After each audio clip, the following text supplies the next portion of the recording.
the theme, The Role and the Real Contribution of BKSTI Korwil Sumatra II in Enhancing Human Resource Competitiveness and Sustainable Industry. This theme that highlight our collective responsibility in shaping a future where human resources and industries in Indonesia, especially in Sumatra, continue to grow stronger, more innovative, and more sustainable. Before we begin, allow me to acknowledge and extend our warmest welcome to the Honorable Chairman of BKSTI Central, Prof. Nur Hadi Siswanto, ST MSIA PhD.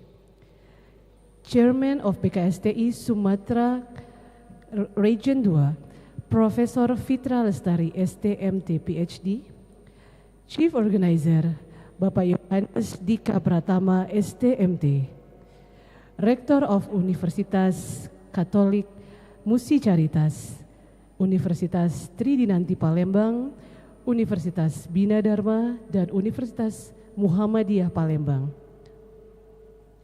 The speakers from Universitas Andalas, the Honorable Bapak Insinyur John Rinaldi, PhD IPU S.Log, and the Department of Industry, Bapak Rizal Umar, STMBA. President Director of PT GIH, Ms. Puspita Naidu Ramlu, President of LSPTM, and Tugu Citra Pesona Wisata. Our honorable guests from BKSTI National Board, respected representative from universities, industries, and government institutions, and of course all BKSTI member and colleague from BKSTI Korwil Sumatra II. Thank you for your valuable presence at the participation today.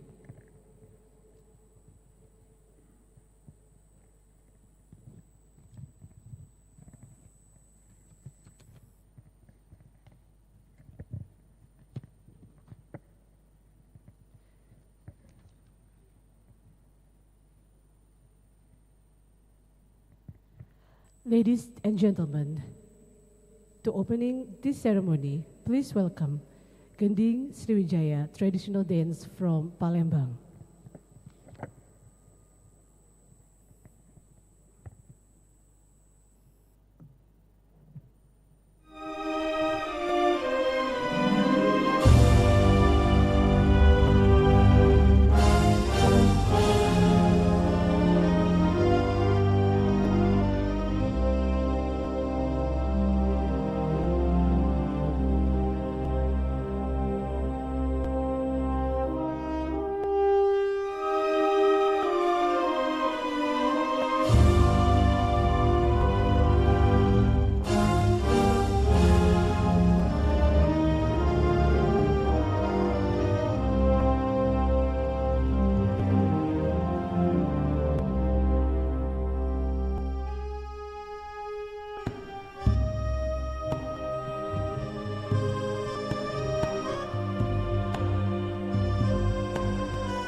ancient ceremonial rituals performed to show hospitality and respect. Like Gending Sriwijaya, which was a modern traditional created in 1943. This dance is considered as the older and closer to the authentic ritual of Palembang culture.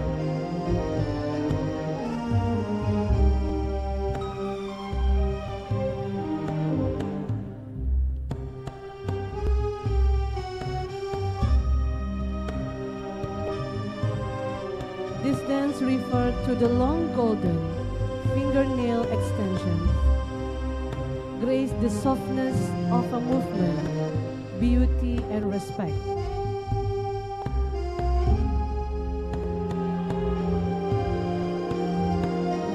This traditional dance reflects a Palembang's value of politeness and honor in receiving the guests.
This dance is an authentic ritual base, a very older tradition from Palembang culture.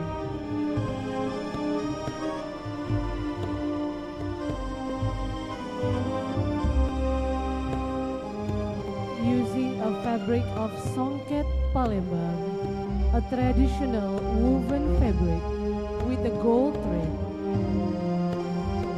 and Aisan Gede attire as a crown in the head of a dancer.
Ladies and gentlemen, please give an applause for students of Universitas Bina Dharma. National Anthem Indonesia Raya, led by Ms. Petra Putri Ardika. Ladies and gentlemen, please rise.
Ladies and gentlemen, please be seated.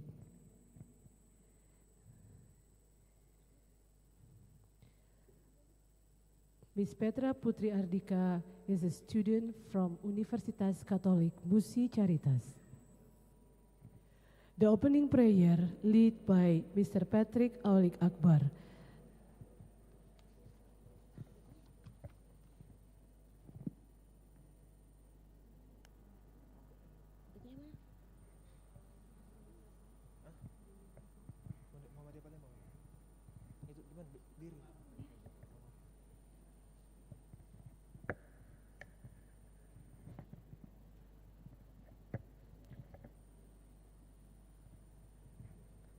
Assalamualaikum warahmatullahi wabarakatuh. Bismillahirrahmanirrahim. Alhamdulillahirabbil alamin wassalatu wassalam ala asrafil anbiya'i wal mursalin wa ala alihi washabihi ajmain. Ya Allah, Tuhan yang Maha Pengasih lagi Maha Penyayang, pada hari ini kami berkumpul dalam acara PKST ini. Kami mohon rahmat dan ridha-Mu agar acara ini berjalan dengan lancar, tertib dan membawa manfaat bagi kami semua. Ya Allah, berkahilah pertemuan ini, limpahkanlah kepada kami ilmu yang bermanfaat, hati yang tenang, serta keikhlasan dalam setiap langkah kami. Jauhkanlah kami dari segala hal yang dapat menimbulkan perpecahan. Ya Allah, jadikanlah acara ini sebagai amal kebaikan.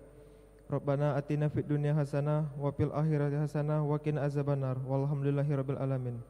Assalamualaikum warahmatullahi wabarakatuh.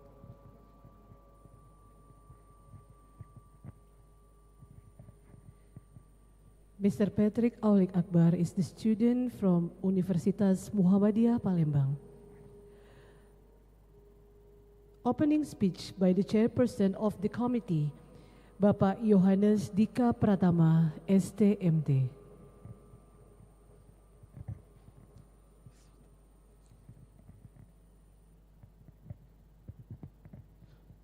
Assalamualaikum warahmatullahi wabarakatuh. Salam sejahtera untuk kita semua, Om Swastiastu, Namo Buddhaya, salam kebajikan.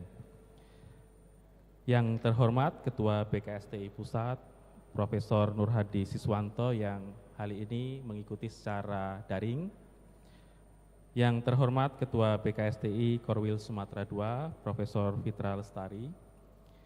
Yang terhormat pimpinan perguruan tinggi penyelenggara pendidikan teknik industri di Kota Palembang. Dalam hal ini hadir Dr. Maria Yosafat Dedi Haryanto, Rektor dari Universitas Katolik Musi Caritas. Kemudian juga hadir Dr. Yanti Pasmawati, mewakili Rektor dari Universitas Bina Dharma Palembang. Yang kami hormati Ketua PKTI PI dan CEO Arcadia World, Bapak Wijah Hidayat yang juga mengikuti secara daring. Yang kami hormati para narasumber yang menjadi pembicara dalam seminar nasional ini. Di sini hadir juga bersama kita Pak John Rinaldi PhD dari Universitas Andalas. Hadir juga bersama kita Pak Rizal Umar dari Dinas Perindustrian. Hadir juga bersama kita Miss Puspita Nedu Ramlu dari PT Galaxy Investama Harapan. Thank you Miss for coming in Palembang. We hope we can make collaboration between BKSTI and GIX. Yang kami hormati juga Bapak Ibu dosen perwakilan perguruan tinggi di BKSTI Sumatera II. Selamat datang di Kota Palembang, semoga sudah makan pempek di Kota Palembang. Di kata sambutan ini rasanya tidak lengkap kalau tidak dibuka dengan sebuah pantun, ya. Maka izinkan saya membuka dengan sebuah pantun. Jalan-jalan ke Kota Palembang, tak lupa mampir ke Jembatan Ampera. Banyak belanja, tapi lupa beli baju. Selamat datang kepada para delegasi BKSTI Sumatera II. Mari saling sinergi dan kolaborasi untuk Indonesia maju. Bapak Ibu, para delegasi dari berbagai perguruan tinggi di Sumatera II, PKSTI pada tahun 2025 ini mengadakan annual meeting. Ini adalah amanat dari annual meeting sebelumnya yang dilaksanakan di Kota Batam. Waktu itu juga kolaborasi dengan GH Miss Puspita. Kemudian tema yang diangkat dalam kegiatan hari ini adalah peran dan kontribusi nyata PKSTI Sumatera II untuk peningkatan daya saing SDM dan industri berkelanjutan. Tema ini merupakan tema yang dipilih di annual meeting tahun 2025 karena ada dua fakta nyata yang kita hadapi saat ini. Yang pertama adalah kita dihadapkan kepada bonus demografi, di sisi lain data pengangguran cukup tinggi. Fakta kedua adalah kita dituntut untuk industrialisasi, tapi di sisi lain perubahan iklim menanti. Artinya ini kita sebagai dosen-dosen di lingkungan PKSTI Sumatera II perlu refleksi dan juga perlu memikirkan sesuatu untuk dua hal ini. Ya. Jangan sampai bonus demografi menjadi ancaman pengangguran dan sebaliknya juga industrialisasi menjadi ancaman bagi keberlanjutan. Maka di dalam kegiatan annual meeting ini kami panitia menyusun 5 bidang kegiatan yang dijalankan dari mulai bulan Juli sampai dengan bulan Agustus, puncaknya hari ini. Yang pertama adalah seminar nasional mahasiswa, di mana kita mengharapkan ada ide-ide kreatif dari mahasiswa untuk dua tema ini. Puji Tuhan, alhamdulillah dari kegiatan ini ada 42 tim dari berbagai perguruan tinggi yang mendaftar. Hari ini nanti juga masih akan ada proses penjurian. Semoga nanti di akhir kegiatan kita bisa mendapatkan pemenang dan juga juaranya, dan juga yang paling penting sebenarnya adalah ide-ide anak muda bagi Indonesia. Bidang yang kedua kegiatannya adalah berkaitan dengan sertifikasi kompetensi. Nah, ini kita masih jalan, kemudian rencananya akan dijalankan pada bulan September untuk sertifikasi sebagai bukti bahwa PKSTI punya kontribusi untuk daya saing lulusan. Tidak hanya sekedar akademik tapi juga berkaitan dengan keahlian-keahlian praktis yang dibutuhkan oleh dunia industri. Kegiatan yang ketiga yang kita selenggarakan hari ini tentang seminar nasional, dan nanti juga ada kegiatan workshop di sore hari berkaitan dengan tata kelola perguruan tinggi. Dan yang sudah kita laksanakan kemarin itu adalah PKM kolaborasi. Jadi ini adalah satu habit baru di PKSTI Sumatera II, bagaimana kita sama-sama dari berbagai perguruan tinggi, dari berbagai daerah itu melaksanakan kegiatan pengabdian bersama-sama. Berkaitan dengan kepesertaan, dari laporan yang saya terima itu dihadiri kurang lebih sekitar 14 perguruan tinggi. Ini saya rasa capaian yang luar biasa bagi kita. Kita kasih applause untuk kita semua. Mudah-mudahan ke depan PKSTI Sumatera II tetap solid ya, tetap saling support, sinergi dan kolaborasi sehingga kita bisa saling membantu satu dengan yang lain dan akhirnya memiliki dampak bagi Indonesia. Dalam kesempatan ini saya juga mengucapkan banyak terima kasih kepada semua pihak yang terlibat dalam kegiatan ini. Tentu panitia sudah bekerja keras mempersiapkan sehingga harapannya kegiatan ini berjalan dengan lancar. Kami mengucapkan terima kasih terkhusus kepada Dr. Rahma Santi Sinaida sebagai MC. Kemudian kami juga mengucapkan terima kasih kepada Dr. Atika Puspasari yang nanti akan menjadi moderator dalam kegiatan ini. Kami juga mengucapkan terima kasih kepada Dr. Heri Setiawan yang nanti akan menjadi pembedah buku untuk buku pengantar teknik industri. Kepada para narasumber yang sudah disebutkan, kami juga mengucapkan banyak terima kasih. Dan tak lupa kami juga mengucapkan banyak terima kasih kepada para sponsor yang sudah mendukung kegiatan ini secara langsung. Yang pertama kepada PT Galaxy Investasi Harapan, thank you Miss for supporting us in this event. Kemudian juga kami mengucapkan terima kasih kepada PKTI PII dan juga Arcadia Work dari Pak Wiza yang juga sudah mendukung. Pak Wiza juga nanti akan menyampaikan sambutan tetapi melalui daring. Kami juga mengucapkan terima kasih kepada LSP Teknik dan Manajemen Industri, Pak Catur Hermanto sudah juga mendukung kegiatan sertifikasi kompetensi. Kami juga mengucapkan terima kasih kepada Tuku Citra Pesona Wisata yang juga sudah mendukung kegiatan ini. Semoga BKSD Sumatera II juga memberikan kontribusi yang nyata juga kepada para pihak sehingga kita take and give ya, saling mendukung, saling support satu dengan yang lain.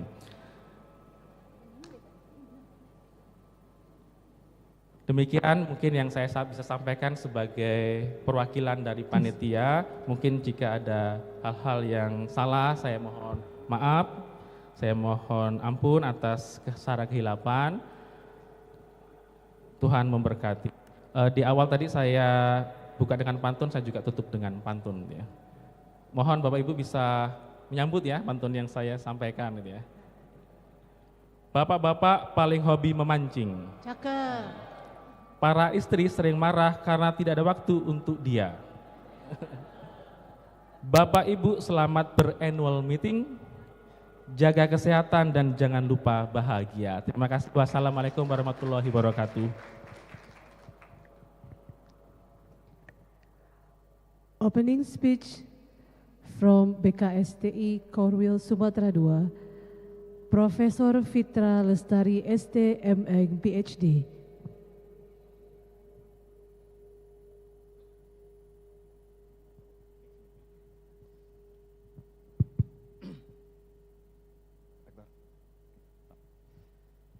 Baik, bismillahirrahmanirrahim.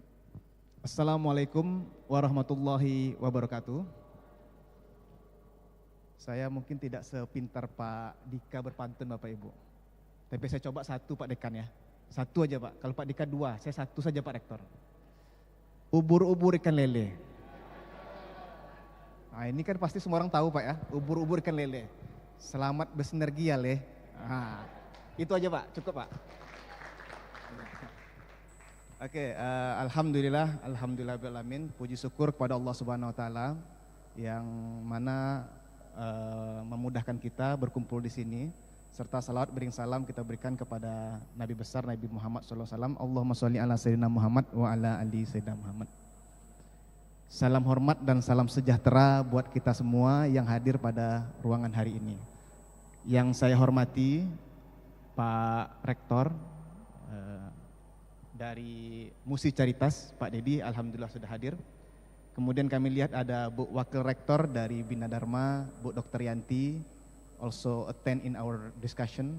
Kemudian ada Pak Dekan, ada Dean from the Riau, Universitas Muhammadiyah, also come in our event.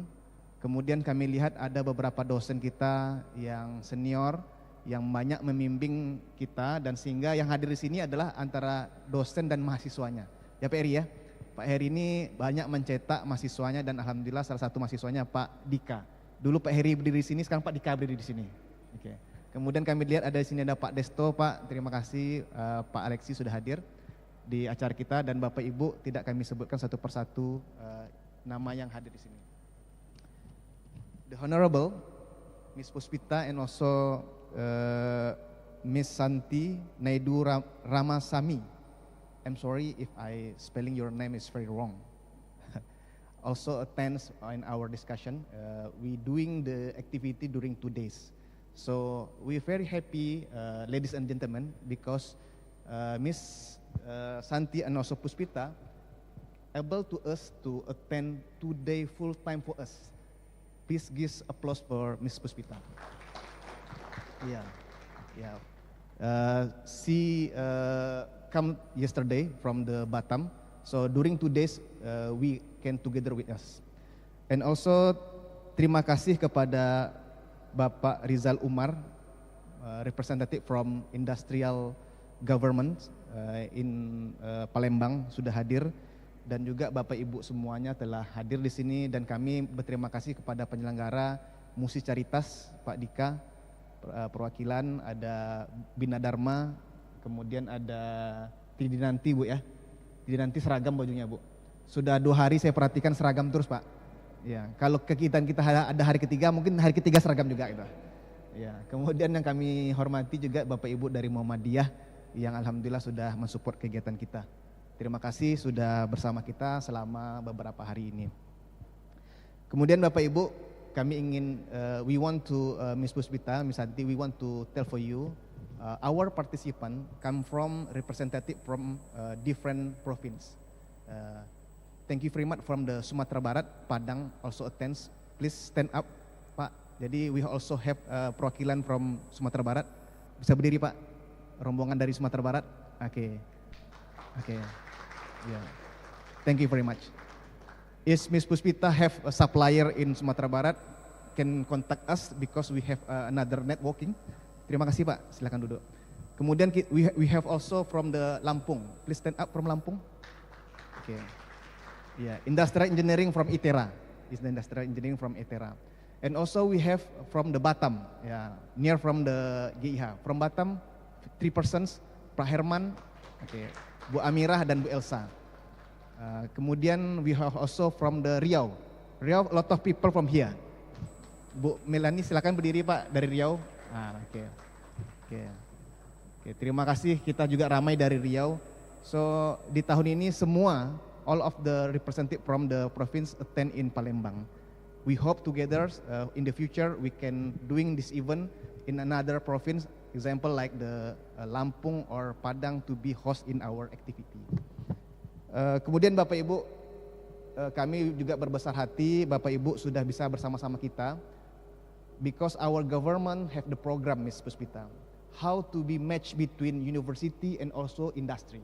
That's why we invite you to become our speaker to talk us about how to industrial to work really in doing the some case of industrial engineering. Maka Bapak Ibu sengaja kita undang dari perwakilan industri yang hadir di sini supaya kita bisa mendapatkan real case bagaimana industri itu bekerja dan opportunity to the collaboration. Last years we doing MOU in GIH, Pak Rektor. Jadi kita melakukan MOU in GIH because GIH open for us. So example, if we want to doing the intensive program for the student, GIH will be welcome. Is it correct, Mrs.? Okay. Bapak Ibu, kalau ada mahasiswa yang ingin melakukan MBKM sebulan atau 6 bulan, GIH di Batam sangat terbuka buat kita. Sehingga Bapak Ibu bisa menitipkan mahasiswa kita untuk bisa berkolaborasi di sana. And another the good news for us, if you have projects, jadi government give us opportunity to get the grant. The problem is difficult to us to collaboration industry. Is correct, right? Ya, jadi kesulitan kita ini Bapak Ibu, government mempush kita untuk dekat sama industri, tapi sesungguhnya industri tertutup bagi kita. Dan alhamdulillah Puspita beserta timnya mau untuk membuka peluang Bapak Ibu apabila ada rencana riset yang dikerjakan di GIH. Last year we get the challenge for case study. Puspita give us 4 case study should be solved from in industry. The first case study related about ergonomic, the second related about material handling, the third related about optimization in thermal, and the last is one is taken related about ergonomic. Yeah, if you want to join research in Puspita, Zia very welcome. Jadi tahun lalu sebenarnya Mus Puspita ini memberikan peluang kepada kita. Nanti kita bisa bertanya sama Bapak Ibu. Ketika beliau menjelaskan pada speakernya, kita bisa bertanya. Beliau itu menantang kita apabila bisa membantu menyelesaikan permasalahan di GIH, nanti kita bisa bekerja sama dengan banyak hal dengan beliau. Jadi di sini hadir. We also hear from another researchers like the Pak Jonaldi, Associate Professor Jonaldi from Industrial Engineering, Sumatera Barat. We also have another researcher, Associate Professor Alexi from Padang. We also hear Associate Professor Bu ya, sudah ya, Bu Yanti, hampir Bu, kita doakan. Yeah, so we have a lot of expertise from here. Perhaps we can doing discussion more deeply related about industrial engineering. Ya, jadi terima kasih Bapak Ibu, kita bisa bersama-sama di sini, banyak peluang hal yang bisa kita kerjakan sama di sini. Semoga ini betul-betul bisa membuat kita saling bertumbuh satu sama lain di BKSTI Sumatera II. Kemudian di kesempatan ini kami sudah berbicara tadi kepada Ms. Puspita, apabila Bapak Ibu manajemen kampus want to propose some collaboration, kita bisa laksanakan di akhir acara ini. Ya, jadi apakah nanti kolaborasinya berupa kegiatan akademik atau berupa apapun, selama beliau 2 hari di sini, kita akan carikan waktunya, bisa diskusi banyak hal dengan beliau untuk keberlanjutan dari kerjasama ini. Ini yang sangat kami harapkan kita semua. Kita ada opportunity, mari kita sama-sama memanfaatkan opportunity supaya kita bisa bertumbuh dengan bersama. Kami rasa sekian, terima kasih. Saya juga izin mengucapkan terima kasih. We also thank you for GIH, support us because you doing a lot of things, support us, everything, invitation you attend. Thank you very much, Ms. Guspita. Terima kasih juga kepada LSP, TMI, kemudian Arcadia Award dan beberapa support dari sponsor lainnya. Jadi Bapak Ibu, kita akan diskusikan nanti banyak hal. Setelah ini kegiatan BKSTI berikutnya akan kita laksanakan di mana. Dan kami ingin semangat kita ini dari tahun ke tahun bisa bertumbuh dan dihadiri oleh seluruh partisipan dari berbagai universitas yang ada di Sumatera.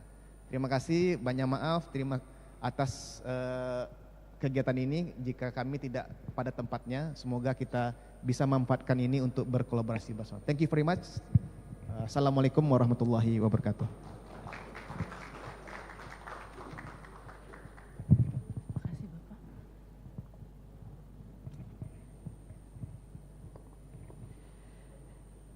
Opening speech by the Chairman of BKTI PII, Bapak Wiza Hidayat ST GP IPU SNN.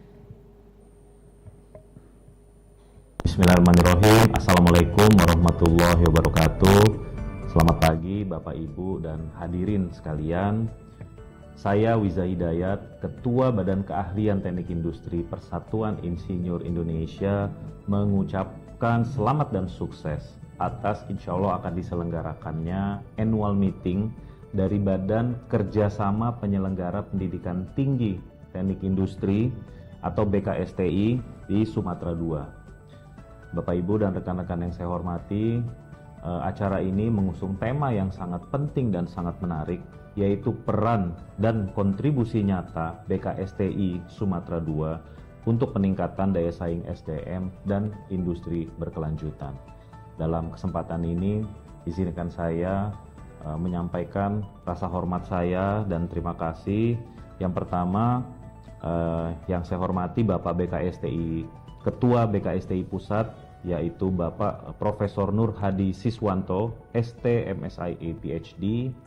Yang kami hormati Ketua BKSTI Korwil Sumatera II, Profesor Fitra Lestari, ST MT PhD.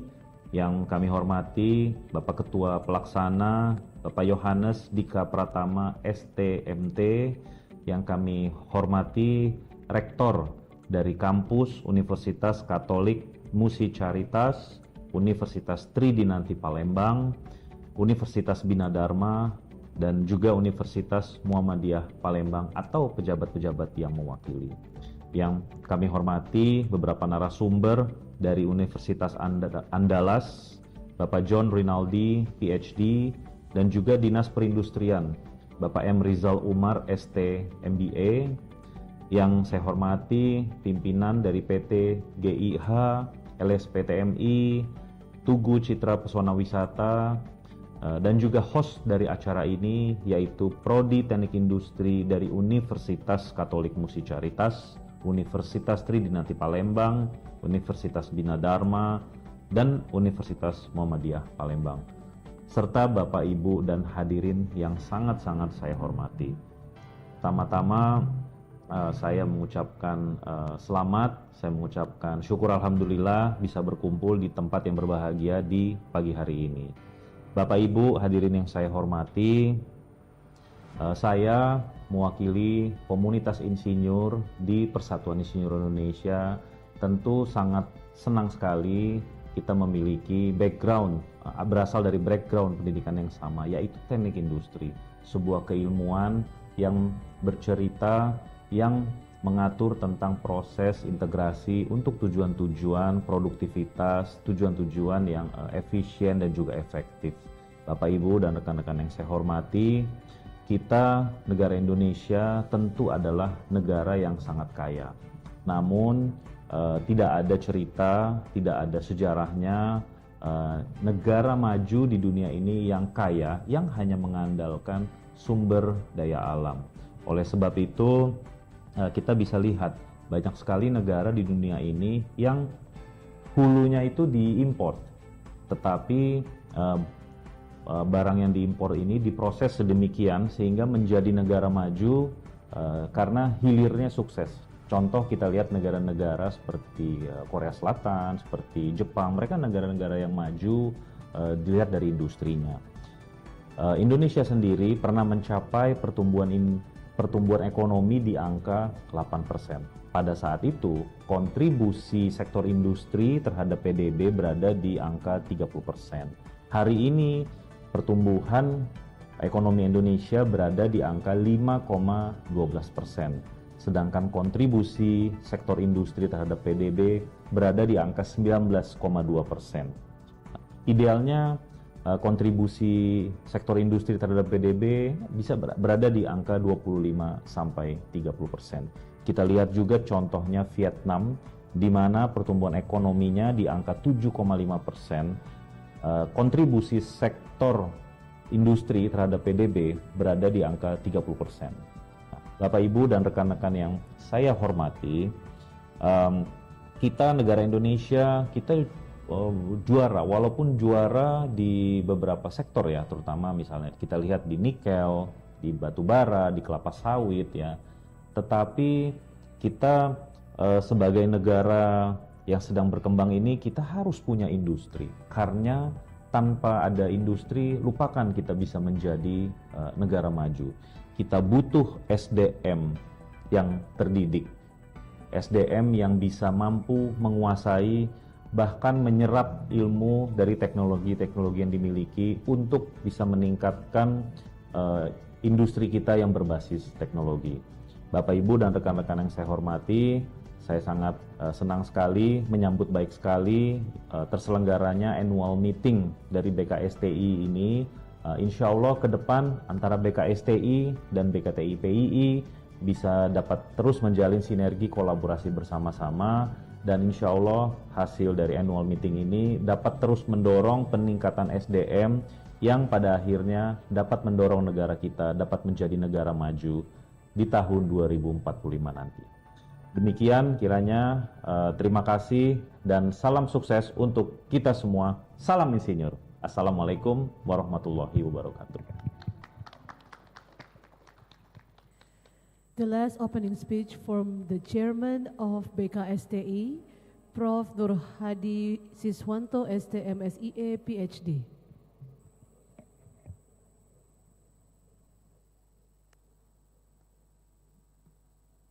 Assalamualaikum warahmatullahi wabarakatuh. Salam sejahtera bagi kita semua. Om Swastiastu, Namo Buddhaya, salam kebajikan.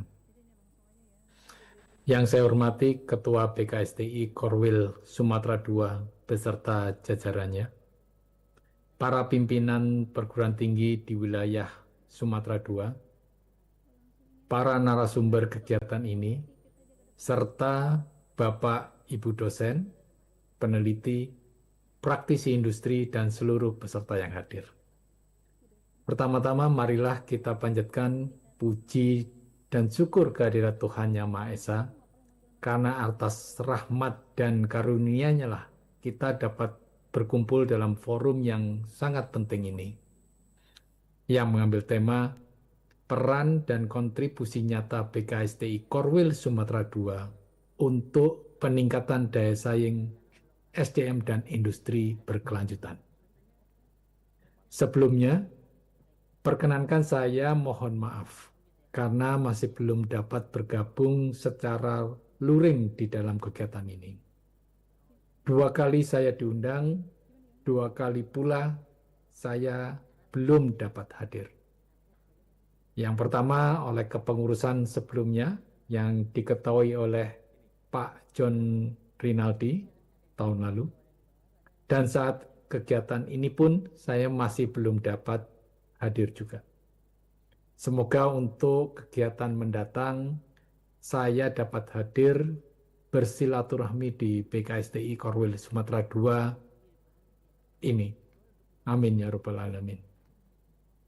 Hadirin yang berbahagia, di tengah era disrupsi teknologi dan perubahan global yang sangat cepat, tantangan dalam pengembangan sumber daya manusia, SDM, dan industri menjadi semakin kompleks.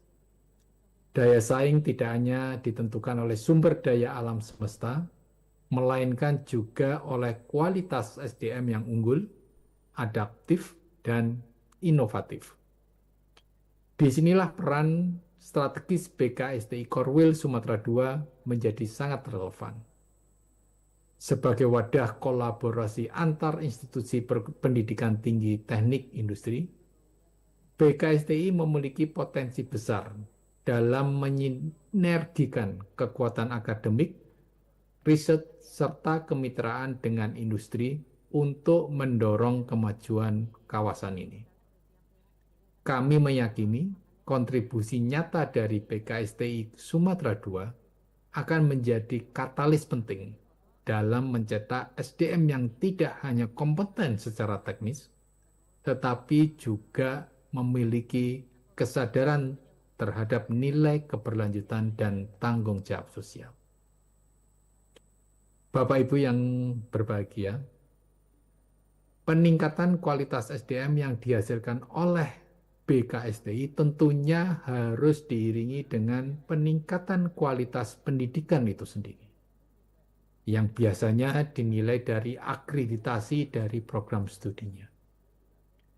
Catatan hasil survei yang kami lakukan minggu lalu, yang melibatkan sebanyak 104 prodi anggota BKSTI, yang terdiri dari 8 prodi vokasi, 90 prodi sarjana, dan 6 prodi magister.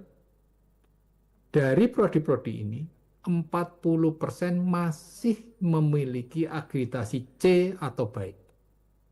43% akreditasi B atau baik sekali, dan hanya 17% yang memiliki akreditasi unggul. Dengan komposisi akreditasi ini, yang hanya memiliki prodi kurang dari 20% yang unggul, ini merupakan tantangan tersendiri bagi kita semua, bagi BKSTI juga. Untuk menjawab tantangan ini, BKSTI akan melaksanakan program utama untuk meningkatkan akreditasi anggotanya melalui kegiatan webinar series yang telah dimulai minggu lalu. Dengan harapan, lulusan prodi anggota BKSTI dapat meningkatkan kualitasnya. Oleh karena itu, kami mengajak Bapak Ibu untuk bergabung dalam kegiatan ini bila waktunya memungkinkan. Bapak Ibu yang saya hormati, saya mengapresiasi yang diadakan oleh BKSTI Korwil Sumatera II ini dengan mengadakan kegiatan bersama seperti yang diadakan saat ini. Oleh karena itu, mari kita manfaatkan kesempatan ini untuk berdiskusi secara aktif, berbagi pengalaman, dan merumuskan langkah-langkah strategis demi kemajuan bersama. Akhir kata, saya ucapkan selamat mengikuti kegiatan ini. Semoga seluruh rangkaian acara dapat berjalan dengan lancar dan menghasilkan rekomendasi serta aksi nyata bagi kemajuan teknik industri dan peningkatan daya saing bangsa. Demikian yang bisa saya sampaikan. Terima kasih. Wassalamualaikum warahmatullahi wabarakatuh. Salam hormat. Terima kasih. Ladies and gentlemen, to commemorate today's event, we kindly request your permission to take a photo session with all participants and invited guests. The photo session will be guided by the committee, Ibu Desi Christophora. Iya di depan Pak. Bapak Ibu kami persilakan untuk maju depan. ke depan. Jadi kita menghadap ke sini saja, jadi nanti ada yang di atas boleh silakan, kemudian ada yang duduk di bawah gitu aja biar kita sama-sama ya. Baik silakan Prof. Fitra di lead dulu, Pak Dedi, Pak Dekan, Pak John sini dulu, yang line utamanya dulu Bu Yanti, Bu Fitra, Miss Santi, please. Ya sini, Bapak Ibu silakan kalau ada yang mau di atas biar kita penuhin, Bapak-bapak. Ayo semuanya. Kam. Pak Dika di depan dong. Pak Dika depan, kemudian yang mau di atas kita nggak di bawah aja.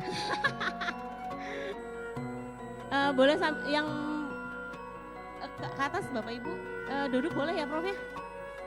Kita duduk di bawah boleh ya? Boleh yuk. Ke depan, ke belakang Bu. Bisa nggak? Bisa. Pakai kursi? Oh boleh. Oh satu line ya? Boleh. Tolong. Hari. Please. Silakan ke depan. Pak Riza, monggo. Oke silakan ibu-ibu boleh masuk ke belakangnya. Ibu-ibu, bapak-bapak di belakang aja. Oke. Silakan. Bu Yanti, Pak Dika. Siapa itu boleh dong? Ada yang di situ boleh. Silakan. Iya, saya Bu Desi. Sudah oke. Gimana? Kamu lihat?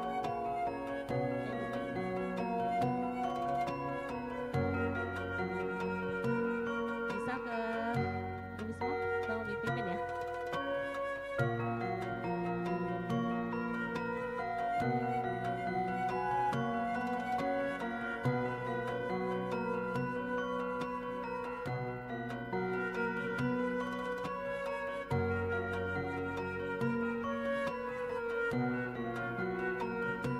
Oke.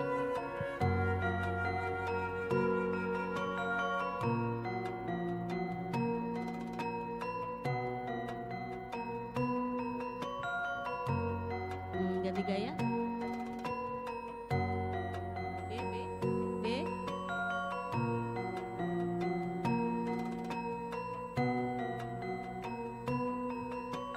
Bebas sekali lagi. Love. Cuan. Cuan boleh.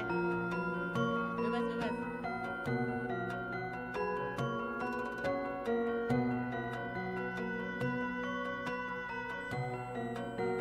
Baik, terima kasih Bapak Ibu. Silakan tolong mahasiswa kursi.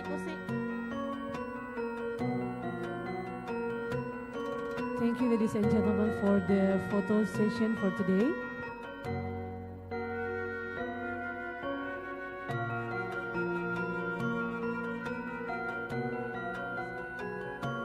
Ladies and gentlemen, the coffee break will serve in your table by the OP in the hotel.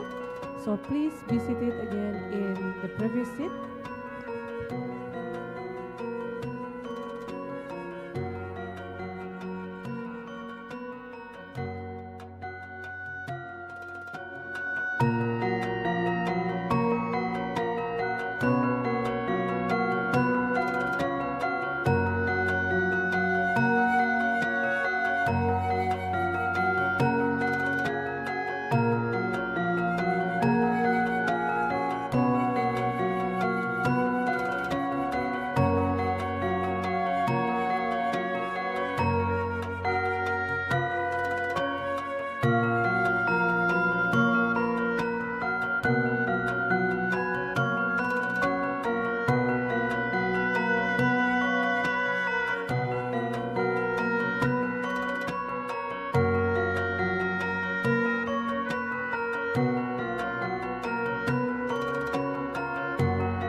on stage.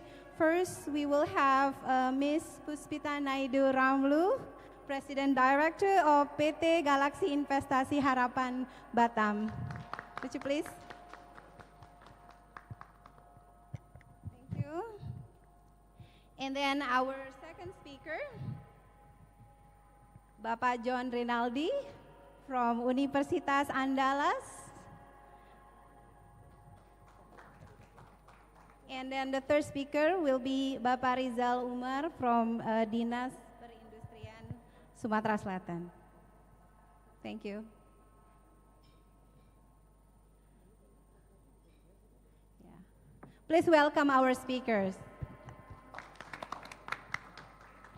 Silakan Bapak Ibu.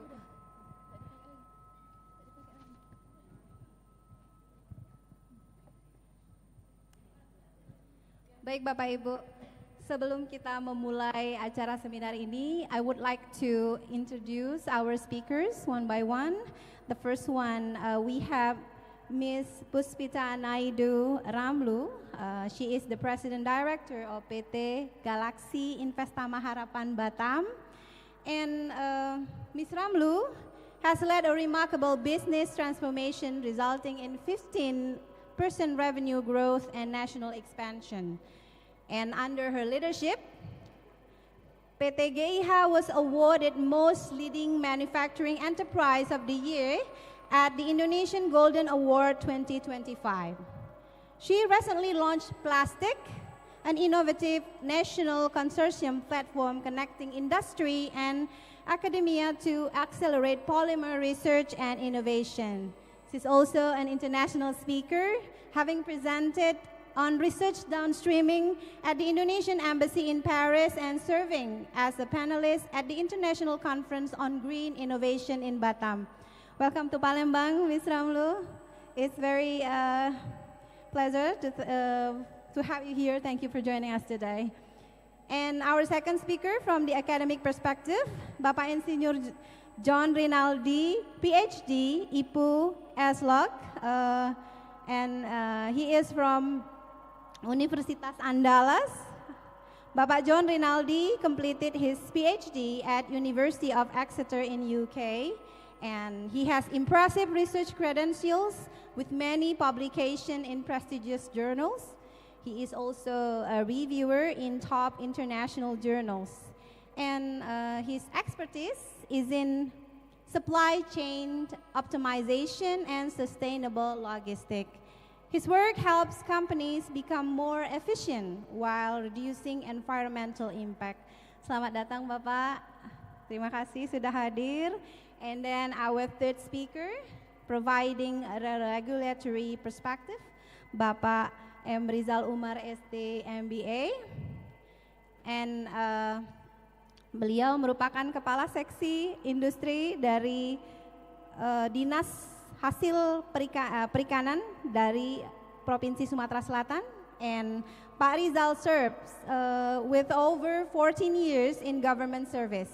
He holds multiple certification including K3 Specialist for Steam and Pressure Vessels, Industrial Standards Inspector, and GKM and IKM Facilitator. And he also plays active roles in the provincial P3DN team, the Healthy City and District team, and Dekranasda. And for 8 years, he coordinated the Ministry of Industry Scholarship Extension Workers Program and directly mentoring SMEs across South Sumatra. Selamat datang juga Bapak, terima kasih sudah hadir. And Bapak Ibu sekalian, let's begin with insights from the front lines of sustainable manufacturing. Ms. Ramlu, we're very eager to hear you to share your experience. And please, the floor is yours. Thank you.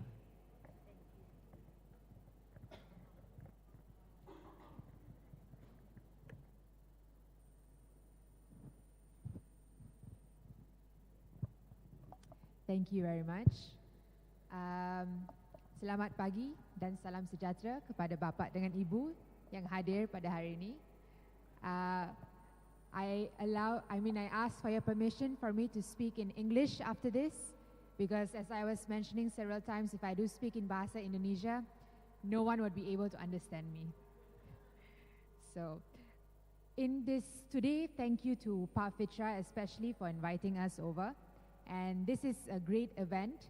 Last year we had the pleasure of hosting BKSTI and several universities over at GIH. And that is where we formed this case study or the competition that we presented upon BKSTI, and we're very appreciative to Pak Fitra for actually taking this step further into implementing it. So today, before going towards what GIH is, I'll just give a brief. So GIH, we are a manufacturing company. We've been starting since 2013 in Batam. Before this, it was a Japanese company that we took over, and our holding company is based in Johor, Malaysia. And in 2013, the holding company, along with one local shareholder, bought over the company, GIH, and we now have 4 business arms: plastic injection molding, electronics manufacturing, that means we do printed circuit board assemblies, and we do wire harnessing, and we also do tooling. So this is the 4 things that GIH does. So for today, in terms of today's topic, sustainable angle, in terms of what we do, maybe we can go forward to the next slide. I could explain further. In essence, yes. Oh yeah, okay. Yes. Perhaps I should.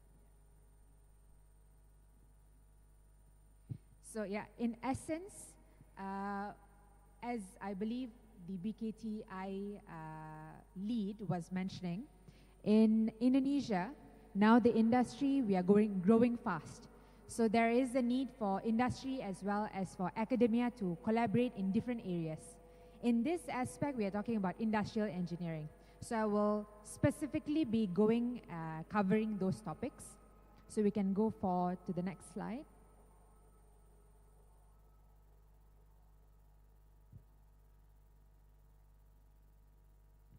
To us in GIH, there are several areas in which we practice sustainability. And not just in the way that we talk about reuse, reduce, recycle. Not only that, we do it in different manner. For us, in terms of industry, sustainability means reducing of cost. So cost means our main cost drivers are energy. Another thing would be in terms of how we use materials and how we use processes. Can we reduce certain process? Can we replace certain process with other things? So we reduce our cost in that area. And as a result also, can we reduce energy by lowering the amount of process cost? So that is what I'm going to be covering. The next slide. So in GIH, we have several areas. I'm going to talk about 3 areas in GIH where we reduce our cost, energy, and we practice sustainability. The first one is that in terms of machine utilization. So in GIH, for example, there is given one customer, gives us certain projects. The first thing that we do is we assess, okay, how many cavities does this particular tool has? The more the number of cavities a tool has, say for example, a customer comes to us, they want us to do everything. They give us a part, they want us to do a handphone. And then the handphone casing, you have the casing in the back, which is plastic, casing on the front, which is plastic, then they give it to us. So then we tell them, they ask us, what can I do in order to make this lower cost? Also, I want it to be lower energy consumption when I process this. So what can I do? So in our side, what we do is that we recommend them. The general thing is that you have 1 mold, 1 cavity. But then we increase it. If you have 2 cavities in 1 mold, you use the same amount of energy to produce the part. That means the injection molding, same energy. But since there's 2 cavities, it's now reduced by half. The energy usage to produce this 1 part is reduced by half. That means the cost reduce, everything reduces. That's why to the end customer, they are able to give cost lower. And also to us, in terms of, let's say PLN and those kind of things, we also reduce the amount of cost and we also able to give them lower cost. So that is one angle. The second angle is that once we already produce the mold, then we run. let's say the customer gives us, they say they want to make, in 1 month, they want to make 1,000 pieces or 100,000 pieces, yeah. Then they say, in order to do 100,000 pieces, the cycle time needed, we run 24 hours, 7 days, we run 24 hours, 7 days. Maybe the cycle time can be 30 seconds. Okay, we can meet. But then can we reduce that cycle time to even 5 seconds? That saves a lot of time. That saves a lot of cost to us. So that is another angle that we practice sustainability. The third one is that while we do all of these, generally when you implement cost-saving measures, there's many safety incidents that some companies, they don't consider. And that is why they cause, let's say for example, employee incidents, accidents, so forth. So we consider every single aspect, make sure there is no accidents, no incidents, and then implement whatever that we are wanting to do into the company. So that is in GIH, the 3 case studies. Now our second project, this is our own new project. So far GIH, we have been manufacturing for other companies. So far our companies that we have manufactured, for example, includes General Motors and customer. We also done for Nokia and Xiaomi. We have done for Dyson. We have done it for Nestle. So they have done Nescafe, Nespresso, those kind of things. So in terms of, those are bigger customers that we have done. Now our own project. And this actually is very interesting because this Gada project is during my earlier days, maybe 2 years back, we went to Pekanbaru. So we went to Pekanbaru, the University Caltex Riau, Polytechnic Caltex Riau. We went there and we were telling them, okay, can we have a discussion where students or any other small industries or anyone can come up to us, tell them, I have a business idea. Can you collaborate with us? Can GIH collaborate with us? So among one of that, we maybe around 3 or more, we've already shortlisted. Out of that, one of the people who we talked to in Pekanbaru, they were mentioning that there's a large gap in the construction industry for pipe fittings. There's big companies that are doing many things. But there's a large demand for more newer products, better products to be done. So we took that forward since 2 years ago, yeah. We went to Pekanbaru Caltex Riau. There's one person who came there telling, I have a business idea, I want to do plastic fittings. We took that, we collaborated together, and now we came out with Gada, 1 year of a project. And Gada now, we already have made 26 parts, 26 tools. And we are now going to increase to 100 tools, just because of the one person who came into that university. And by doing this, we're not only going to do, plastic fittings is just general, right? You see everywhere, it's just general parts, it's a commodity part. But we are not only going to make it commodity. We are going to include sensor fittings to monitor, to control. We are going to include biopolymers to make it even more better range. So we are going to do all of these. First, customer base Indonesia. We are going to expand globally, sell it to ASEAN countries, Vietnam. Our closest would be Thailand because SNI standard, Thailand standard, almost the same. So on and so forth. So that is where an example of where we brought academic research into industry and it commercialized. So that is where one of the things that we have done. In this particular project itself, we have our sustainability angle in this is that we will be in terms of material. So first thing, of course, we are increasing the number of cavities, those kind of things. Second thing is in terms of material. Our material, we are going to include biopolymers. We've already onboarded several material scientists on board, so they will be developing new formulas. And second angle, now we are opening up to research. So this one in the beginning of this month, I went to UTM in KL. So there we had a talk where I was mentioning we are now open for collaboration in terms of material science, polymer material science. So we are now collaborating with some universities, some researchers to do biopolymer formulations and so forth. So yeah, then the next, now that is where we form plastic. So plastic is an area where we are opening up collaboration, research angles to any researchers in the form of polymer material research. That means plastic material research. We are open to PP, PCABS, so on and so forth.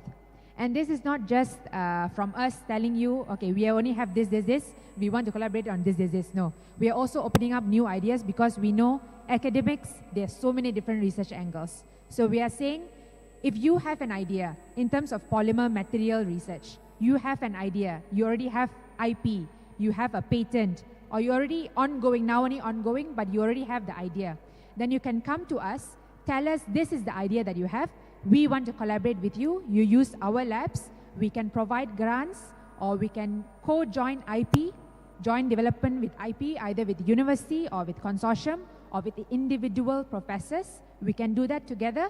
We can commercialize your IP. So that is something that we are doing with plastic.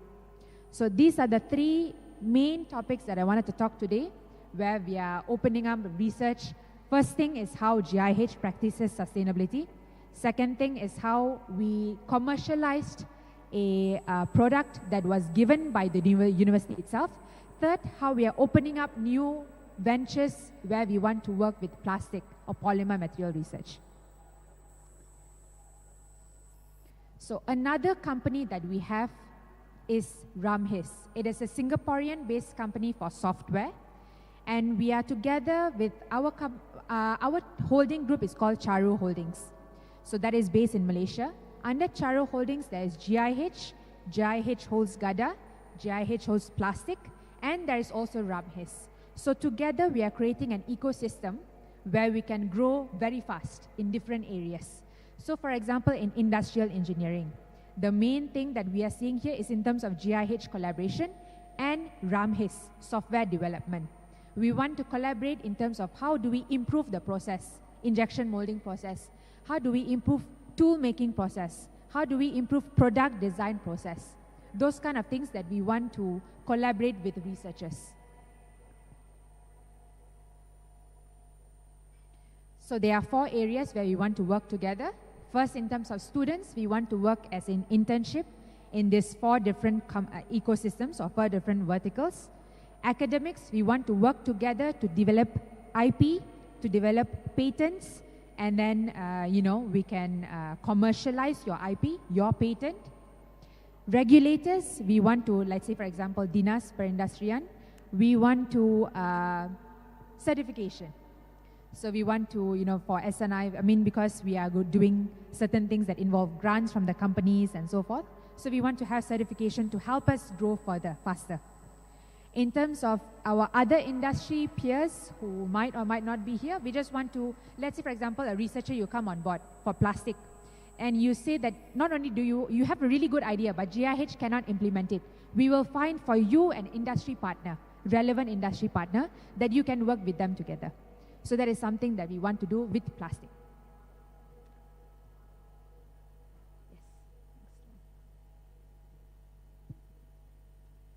So that is coming up to the end of what I'm about to say.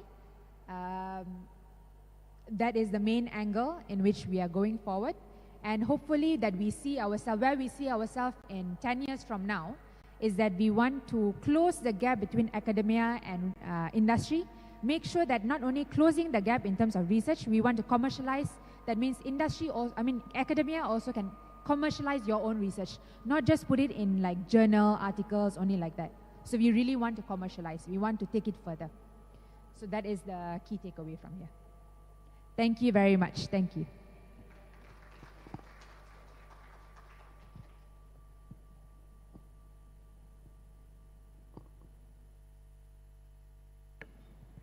Thank you, Ms. Ramlu, for sharing how GIH has successfully integrated sustainability into high precision manufacturing, and how plastic is revolutionizing. I'm sorry. I'm a bit nervous. Industry academia collaboration in Indonesia. Thank you very much. So it's about putting theory into practice, the real practice. Now, Bapak Ibu yang terhormat, dari praktik lapangan kita beralih ke fondasi ilmiah tentunya. Our next speaker will explore the theoretical frameworks and research that underpin sustainable industrial practice. Bapak John Rinaldi brings extensive expertise in integrated production systems, and kepada Bapak dipersilakan, time is yours. Thank you. Baik, terima kasih. Thank you, moderators. Izin boleh berdiri ya, karena memang kalau pengajar itu nggak enak kalau duduk. Izin. Oke. Baik, Bapak Ibu, Assalamualaikum warahmatullahi wabarakatuh. Terima kasih saya diundang untuk berdiskusi dengan Bapak Ibu semuanya terkait dengan tema yang kita angkat, yaitu bagaimana peran dan kontribusi nyata dari BKSTI untuk peningkatan daya saing SDM dan industri berkelanjutan. Di sini saya coba berbagi informasi bagaimana dari sudut pandang akademik untuk menghasilkan industri-industri yang berkelanjutan atau istilahnya sustainable industry. Tolong dibantu ininya. Kalau secara praktisnya tadi sudah disampaikan dengan jelas oleh Miss mohon maaf sulit namanya Puspita. Ya, jadi di sini mungkin kita akan lebih kepada sisi akademik ya, bagaimana program studi ataupun perguruan tinggi menyiapkan sumber daya yang siap untuk berkontribusi di dalam menciptakan SDM yang memiliki kemampuan di dalam sustainable thinking atau sustainable capability untuk mengelola suatu industri. Next, kalau bicara sustainability, saya kira Bapak Ibu semuanya sudah sangat paham bahwa sekarang menjadi perhatian karena memang dampak dari fenomena yang terjadi saat ini cukup besar. Salah satunya adalah efek dari emisi karbon, kemudian juga pemanasan global dan seterusnya. Itu adalah salah satu tantangan bagi seluruh industri bagaimana efek ini tidak bertambah besar gitu. Karena kalau dia bertambah besar akan mengakibatkan bumi akan menjadi tidak baik dan tidak bisa untuk survive ke depannya gitu. Next. Nah, ini juga gambaran bagaimana terjadinya peningkatan efek dari CO2 terutama di di pusat perkotaan dengan saking banyaknya kendaraan dan juga sampah yang semakin menumpuk gitu ya. Next. Ya, tentu kita tidak ingin seperti ini ya. Artinya bumi cuma satu ya, nggak mungkin ditambah jadi 6 gitu. Karena kita memang hanya disediakan satu bumi. Artinya harusnya kita menjaga bumi akan tetap sustainable juga. Artinya tidak perlu ditambah gitu ya secara ininya. Next. Nah, ini teoritisnya. Next saya kira nah, jadi kalau kita bicara sustainability kan ada 3 pilar ya. Ada pilar profit, ada pilar bicara dengan people dan bicara tentang bumi atau istilahnya planet. Nah, kalau selama ini kita lebih fokus kepada profit atau economy side, memikirkan bagaimana industri itu meningkatkan keuntungan gitu ya sehingga bisa bertahan gitu. Nah, sekarang tidak bisa lagi karena dampak yang diakibatkan oleh industri yang seperti itu sudah banyak dirasakan. Ya, sampah kan salah satu juga produk dari industri gitu. Produk-produk yang dihasilkan itu kan sampahnya banyak sekali dan itu akibatnya tidak mengakibatkan yang baik bagi bumi gitu ya. Oleh karena itu memang kita harus sekarang berpikir juga bahwa sambil kita memikirkan keuntungan juga harus memikirkan dampak terhadap lingkungan dan juga terhadap sosial gitu. Jadi secara kuncinya sustainability kan 3 aspek itu. Next. Nah, di dalam SDGs istilahnya itu sudah dirumuskan bagaimana program-program yang arahnya kepada sustainability tersebut. Nah, secara internasional sudah dirumuskan gitu ya di tahun 2015 yang kita kenal istilahnya dengan Sustainable Development Goals. Tahun 2030 inilah yang program yang harus dijalankan gitu. Next. Nah, ini sedikit melihat historical perkembangan industri gitu ya. Nah, sebenarnya kita sejak tahun 1990 atau 80 sudah berpikir sustainable, tetapi belum secara masif ya. Adanya recycling itu adalah salah satu aspek dari sustainability itu sendiri atau recovery gitu ya. Nah, kemudian di tahun 90 sudah dipikirkan lagi apa yang disampaikan oleh Miss Pusita tadi adalah tentang bagaimana menghasilkan produk yang tidak memberikan dampak yang negatif bagi lingkungan gitu ya, atau istilahnya cleaner production. Cleaner production itu lebih kan bagaimana mengurangi energi yang mungkin akan memberikan dampak dan bagaimana kita mengurangi penggunaan material gitu ya. Nah, ini ya adalah cleaner production. Nah, tetapi belum cukup itu hanya saja, maka di tahun 2000-an berkembang apa istilahnya life cycle management. Jadi bagaimana kita mengelola dari hulu sampai ke hilir dan kembali lagi ke hulu agar tidak secara masif menggunakan material-material yang baru, tinggal kita melakukan proses penggunaan kembali dengan istilahnya tadi 6R, recycle, reuse, recover dan seterusnya itu. Nah, maka kita harus pikirnya life cycle thinking gitu ya. Jadi tidak hanya bicara menghasilkan saja, tetapi juga dampak hasil tersebut bagaimana kita bisa mengurangi dampak negatif dari produk yang sudah dihasilkan tersebut. Next. Nah, ini juga seperti itu ya. Ada sistem yang berjalan di alam, harusnya sistem itu tidak dirusak supaya alam tetap terjaga keseimbangannya. Next. Nah, ini yang tadi disebut berpikir life cycle thinking itu ya, di mana jangan kita hanya berpikir ekonomik saja, tapi juga environmental dan social impact dari produk tersebut. Nah, itu yang juga harus kita pikirkan. Next. Nah, ini tadi sudah cukup banyak dibicarakan oleh Miss Puspita tentang sustainable manufacturing gitu ya. Nah, tetapi ada sisi lain juga yang harus kita pikirkan. Dari sisi produksi kita kurangi dampaknya, tapi nanti produk yang dihasilkan kepada konsumen, bagaimana itu juga dampaknya tidak ada bagi lingkungan. Jadi dari sisi produsen itu mereduce dampak-dampak yang tidak baik bagi lingkungan ataupun bagi masyarakat, tapi nanti ketika produknya sudah dihasilkan juga nanti tidak akan memberikan dampak kepada lingkungan, misalkan adalah sampah hasil produk tersebut. Nah, itu juga harus dipikirkan. Nah, evolusi sustainable manufacturing sebenarnya sudah cukup lama, dimulai dari lean manufacturing, kemudian green manufacturing dan sustainable manufacturing. Ya, tapi itu masih bicara sisi produsen, Nah, bagaimana kalau produk setelah sampai ke konsumen? Nah, ini juga kita harus bicarakan tentang sustainability-nya. Next. Ya, saya kira ini sudah dibicarakan tadi secara praktisnya oleh Miss Puspita. Next. Ya, lanjut. Ya, ini contoh mobil ya, kendaraan ya. Next. Nah, di sini kan terjadi proses transformasi ya, dari mulai hanya mereduce ya. Kalau selama ini kan setelah diproduksi nanti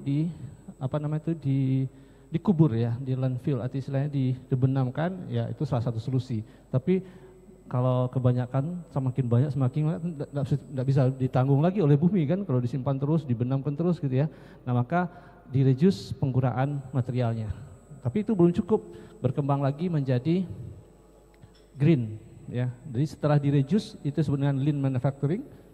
Kemudian next reuse, kemudian reduce dan recycle. Nah, ini ya istilahnya green manufacturing. Tapi belum cukup juga, masih belum cukup. Maka muncullah apa yang disebut dengan sustainable manufacturing. Ada yang diproduksi ulang gitu ya. Di samping dia digunakan kembali, juga yang diproduksi ulang atau di-recover atau di-redesign, dirancang ulang supaya tidak banyak menggunakan material yang berdampak kepada lingkungan gitu ya.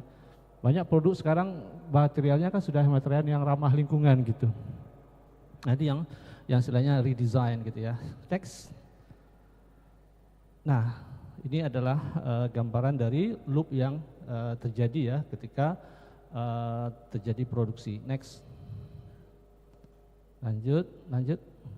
Nah, untuk mengevaluasi proses yang terjadi selama produksi sampai produk dijual dan seterusnya, kita perlu mengevaluasi secara berkesinambungan impact-nya terhadap lingkungan. Nah, ini proses yang kita sebut istilahnya life cycle assessment. Tapi masih konteksnya sustainable manufacturing gitu. Next. Ya, ini secara teoritisnya ya. Bagaimana kita contohnya extraction and processing of raw materials. Dalam manufacturing, dalam produksi sendiri bagaimana kita bisa mengurangi impact-nya terhadap lingkungan. Begitu juga dalam transportasi dan distribusi. Contoh misalkan kita menggunakan kendaraan gitu. Bagaimana mobilnya yang tidak banyak menggunakan emisi gitu. Kan ada namanya vehicle, apa istilah itu yang dari listrik ya, electrical vehicle gitu ya. Tapi tentu akan berbeda cost-nya ketika kita menggunakan kendaraan tersebut. Tetapi ketika kita semua sudah di istilahnya itu dipayungi oleh aturan, di peraturan misalkan nanti sampai oleh pembicara berikut, ada aturan harus sekian persen dampaknya harus ditanggulangi, tentu mau tidak mau kita harus menggunakan kendaraan yang memang minimal impact-nya. Seperti di Cina saya tahu 5 tahun mobil sudah dipakai harus diganti gitu. Artinya jangan sampai CO2-nya semakin banyak gitu. Nah, itu contoh aplikasi. Tapi itu kan akan memberikan dampak cost. Nah, maka di sini kita perlu mengevaluasi bagaimana optimasi ataupun bagaimana efisiensi yang kita lakukan dengan pertimbangan cost tadi yang mungkin meningkat. Next. Ya, ini salah satu ininya juga impact-nya ya terhadap global gitu ya. Next. Ini agak teoritis ya, dilanjut saja. Nah, berikutnya konsep yang sekarang sedang marak juga ya, atau lebih baru lagi, apa istilahnya circular economy.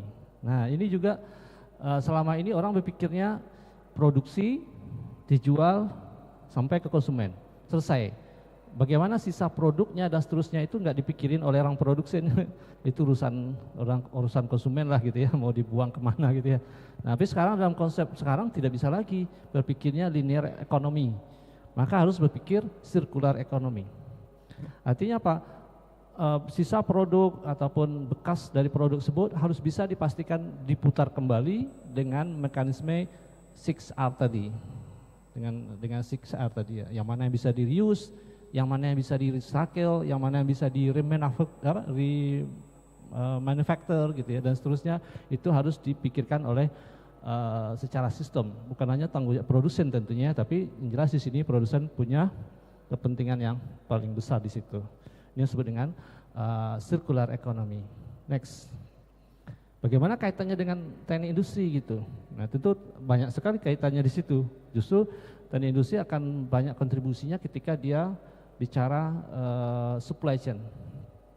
Bagaimana dia memastikan rantai supply-nya itu tidak memberikan dampak yang besar bagi lingkungan dan dampak tidak besar bagi sosial dan seterusnya gitu. Nah, di sini kalau kita lihat kalau yang tadi 6R, 6R ya, sekarang jadi 10 dia, 10R. Nah, dari mulai reduce, reduce, reuse, repair, refurbish dengan remanufacture agak beda dikit.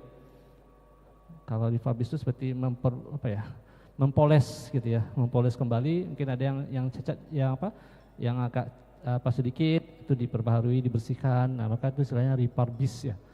Kalau remanufacture dibuat lagi, dibuat ulang, diolah kembali, repurpose, recycle dan recover. Ada 10 ya, oh ya ada R01 ya, reuse.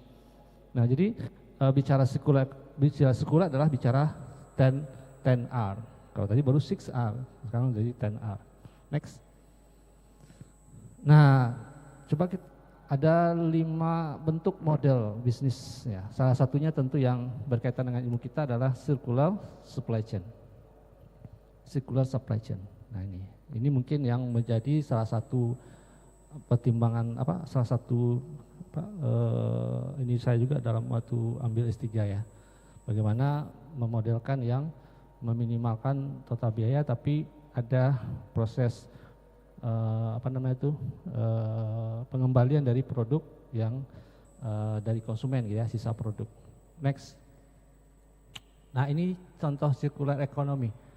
Jadi kalau bicara ekonomi tidak hanya bicara produk, tapi semua yang berhubungan dengan suatu produk itu akan dilakukan proses ininya ya, proses pengembalian atau proses reuse-nya atau proses recover-nya dan seterusnya gitu ya. Dari yang 10 R tadi itu di mana yang potensi bisa dilakukan dari hasil sisa produk tadi. Dari hasil sisa produk itu mana yang bisa dilakukan dari 10 R tadi ya. Next. Nah, supplier, production, distribution, konsumen. Itu kan yang disebut dengan linear tadi ya, lurus saja gitu sampai ke ujung. Terus bagaimana bisa balik lagi dia? Kalau enggak tentu akan bertumpuk terus yang sebelah kanan itu. Sampahnya kan semakin lama. Bagaimana itu bisa kita maksimalkan dikurangi atau diminimalkan gitu. Itu ya istilahnya konsepnya circular supply chain. Next. Ini contoh dari example from Miss Puspita about the plastic. Yeah, this is contoh circular supply chain of plastic ya. Jadi ini bisa kita lihat yang mana yang bisa dikembali, yang mana bisa kita reduce prosesnya dan seterusnya, itu bisa dipikirkan oleh para ilmuwan tentunya. Tentu yang paham dengan ilmu materials, paham dengan ilmu manufacturing gitu ya. Kan tidak mudah juga ya, kita ganti materialnya, produksinya pasti akan, mesinnya tentu akan berbeda. Nah itu tidak bisa hanya orang industrial engineering yang bermikirkan gitu ya, tapi harus bersama-sama agar sirkular ini bisa terlaksana. Next. Nah ini contoh aluminium gitu ya, ada recycle, ada remanufacturing, ada repurpose. Nah kalau repurpose dia kembali ke distribution, dibersihin dikit atau dirapiin lagi bisa dijual lagi gitu. Jadi tidak langsung balik ke pabriknya gitu. Tidak langsung diolah lagi, tapi perbaiki sedikit atau dirapiin atau dihaluskan lagi atau dicat ulang gitu ya, itu bisa dijual kembali. Tapi tentu pikirnya kalau kita kan beli barang itu kalau pikirnya nggak baru kan nggak mau biasanya ya. Nah, tapi kalau yang di luar nggak masalah, korannya kertasnya lusuh itu nggak masalah. Karena yang dibaca kan ilmunya, yang dibaca isinya bukan kertasnya gitu. Jadi berpikir berpikir sustainable juga harus ada di orang kita gitu. Bukan hanya barunya yang dilihat, tapi bagaimana dampak dari yang kita beli itu memang semakin diminimalkan gitu. Next. Nah, ini beberapa keuntungan dari circular supply chain. Tentu pertama adalah mereduce ya penggunaan material-material yang memberi dampak. Khususnya material yang langka. Scale ya, istilahnya material yang memang akan habis gitu. Nah, kalau itu kita kita recycle terus, kita olah lagi gitu ya, tidak mengambil yang baru. Nah, itu kan lebih bagus ya, sehingga kehabisan material tidak terjadi. Nah, kemudian reducing material purchasing cost tadi yang dibicarakan oleh Miss Puspita ya, material purchasing cost. Nah, gitu. Nah, dan berikutnya adalah ini negatif impact-nya tadi. Negatif impact bisa dari produknya yang kita kurangi impactnya atau proses produksinya yang berkurang impactnya bagi lingkungan, prosesnya gitu ya, atau mesinnya, energinya gitu ya. Energinya yang digunakan bukan energi yang memberikan CO2 impact, itu kan lebih bagus. Energi yang ramah lingkungan gitu kan juga bagian dari yang kita sebut sebagai sustainable tadi gitu. Jadi tidak hanya bicara yang melekat ke produknya, tapi proses yang menghasilkan produknya itu juga bisa kita buat yang sustainable. Kemudian reduce, eliminating waste, dan terakhir misalnya increasing resilient and economy. Jadi ini hasilnya gitu ya. Next. Nah ini contoh dari baterai, ya baterai kendaraan ini juga ada ininya ya. Di mana kita bisa masuk ruang-ruang penelitiannya ya di setiap tahapan itu bisa kita lakukan suatu proses penelitian. Atau kita ingin merancang satu circular supply chain dari suatu produk yang mungkin belum dibahas orang itu. Nah kalau ini kan sudah banyak misalnya baterai elektrik gitu ya. Bagaimana kalau produk UMKM gitu, dia punya impact juga nggak bagi ini, bagi lingkungan gitu ya. Nah kita pikirkan juga bagaimana merancang circular supply chain-nya gitu. Nah itu mungkin juga menjadi tempat penelitiannya. Next, ini contoh yang bisa dilakukan oleh orang TI, optimization model. Mungkin saya lebih tepat di sini ya. Yang lainnya kayak simulasi ya, simulasi itu juga bagian teknik industri atau bicara tentang LCA, Life Cycle Assessment. Kalau di teknik industri UNAN ini Prof. Ferry Afrinaldi yang bidangnya di situ, profesornya di bidang itu, Life Cycle Assessment. Next. Nah, kurikulum apa kontribusinya? Ini kan bagi dosen tadi ya, kita bicara tadi bagi dosen kan. Nah bagaimana kita merancang kurikulum yang juga punya kontribusi kepada sustainable sustainable thinking bagi mahasiswa kita. Nah ini contohnya di kami di teknik industri kita punya mata kuliah ini Bapak Ibu. Smart Manufacturing, Sustainable Manufacturing System, and Sustainable Supply Chain System.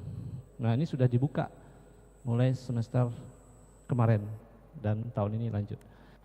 Mungkin itu yang bisa saya sampaikan. Next, selesai kayaknya ya. Terima kasih, thank you for moderators.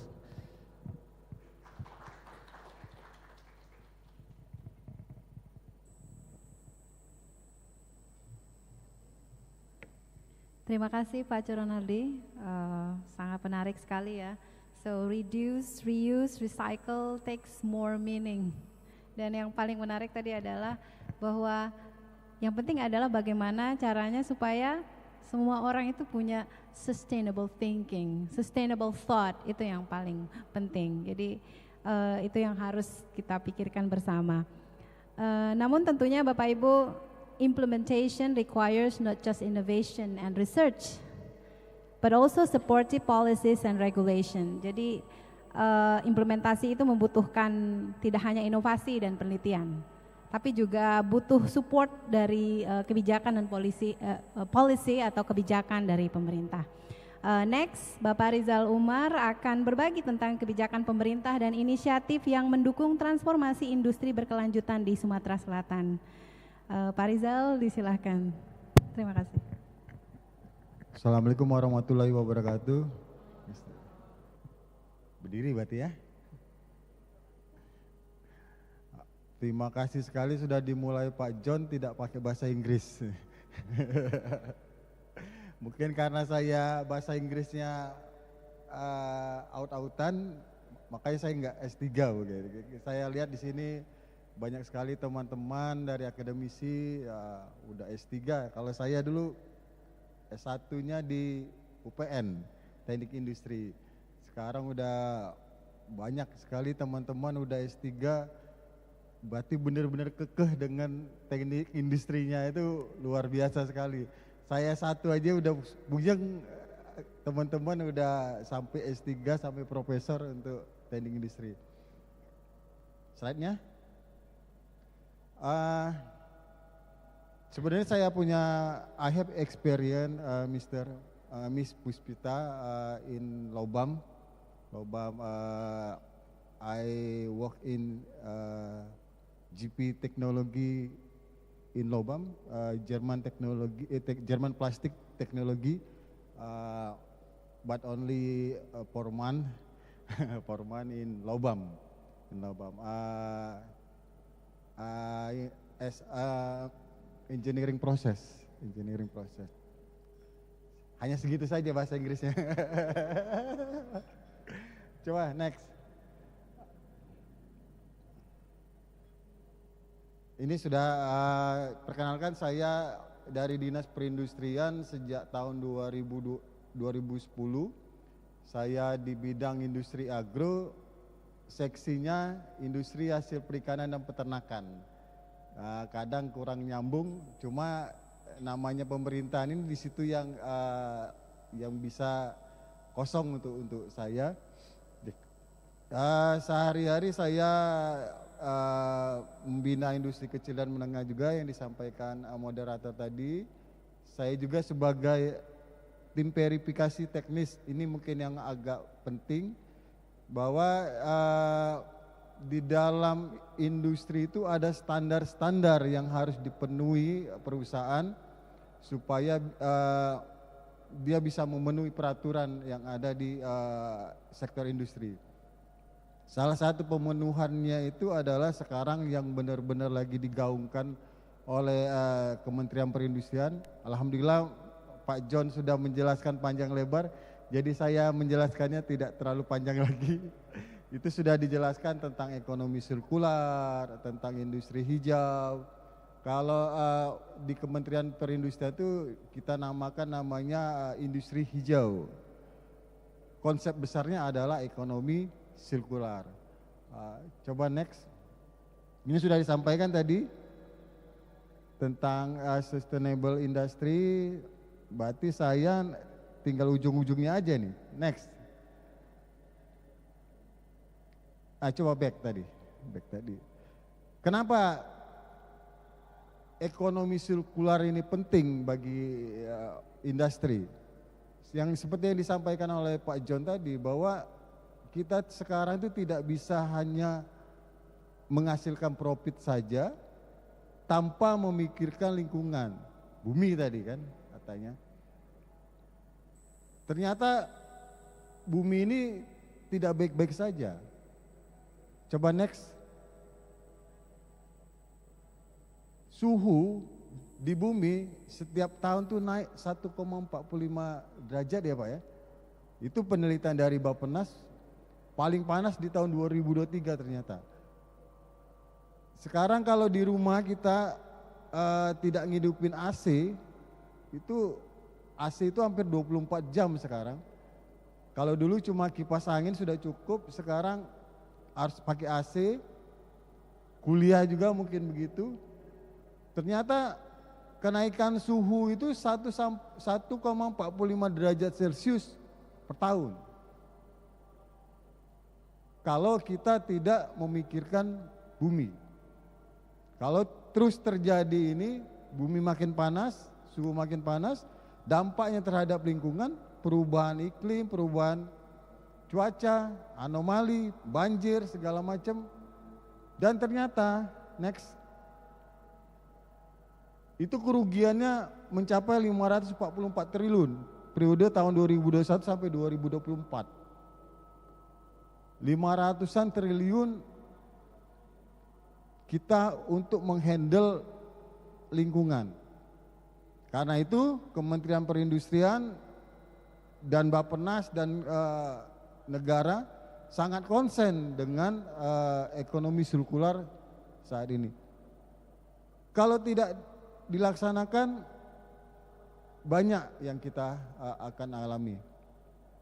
Next, sampah juga banyak itu. Nah, ini dimulai dari Persetujuan Paris tahun 2015, Bapak Ibu sekalian, bahwa Indonesia tergabung dalam Persetujuan Paris tersebut. Kita harus di tahun 2060 harus benar-benar zero emisi. 2050 sektor industri menetapkan bahwa industri harus benar-benar zero emisi. Kenapa perusahaan industri? Karena yang paling banyak menghasilkan pencemaran itu adalah di perusahaan industri. Karena itu kita harus benar-benar memiliki komitmen yang sama bahwa lingkungan ini benar-benar harus dipikirkan. Dan itu tidak bisa dilakukan oleh negara saja. Dia harus ada pelaku usaha juga, ada akademisi yang memikirkannya, dan pemerintah sebagai regulator yang membuat peraturannya supaya arah itu sama. Bahwa sustainable industry ini harus ekonomi sirkular yang dipenuhi. Harus industri hijau yang harus dipenuhi. Next. Nah, di Kementerian Perindustrian untuk mencapai pengurangan emisi karbon tadi, kita punya dua cara setidaknya, melalui sertifikasi industri hijau dan kedua penghargaan industri hijau. Perbedaan sertifikasi industri hijau dan penghargaan industri hijau, kalau sertifikasi industri hijau itu belum ada standar nilainya Pak, Bapak Ibu sekalian.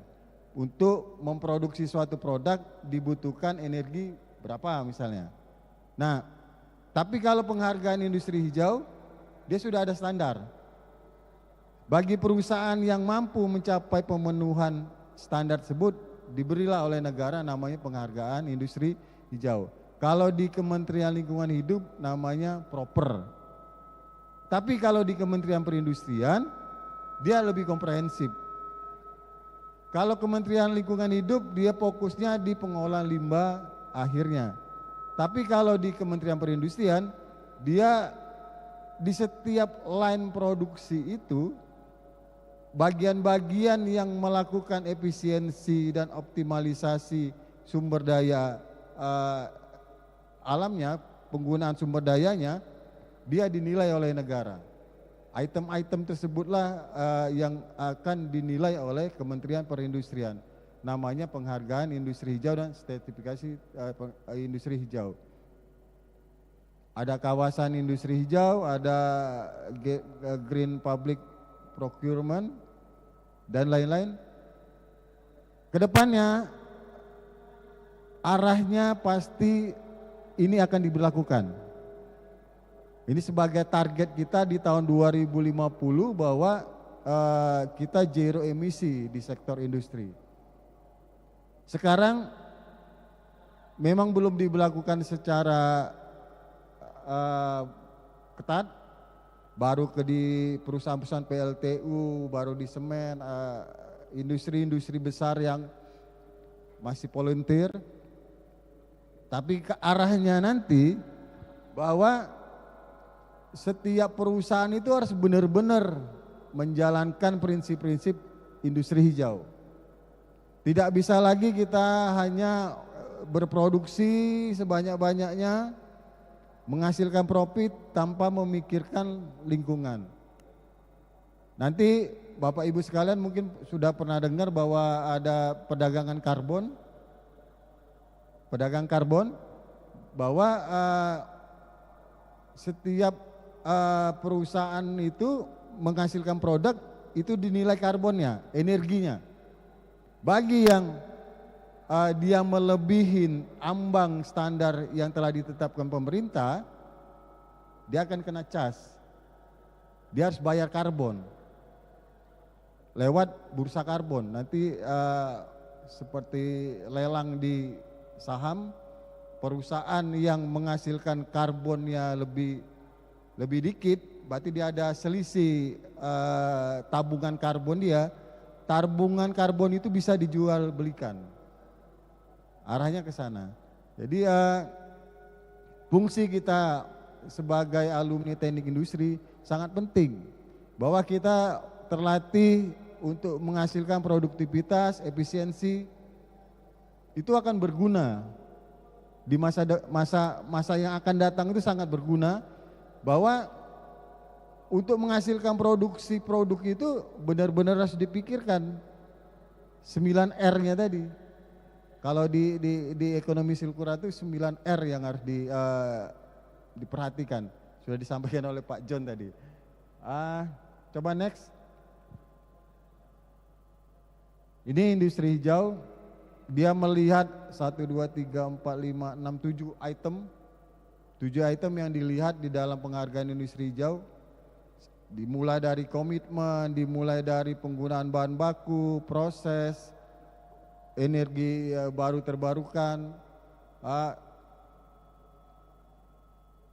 Item-item inilah yang diberi insentif oleh pemerintah di dalam bentuk namanya penghargaan industri hijau. Next.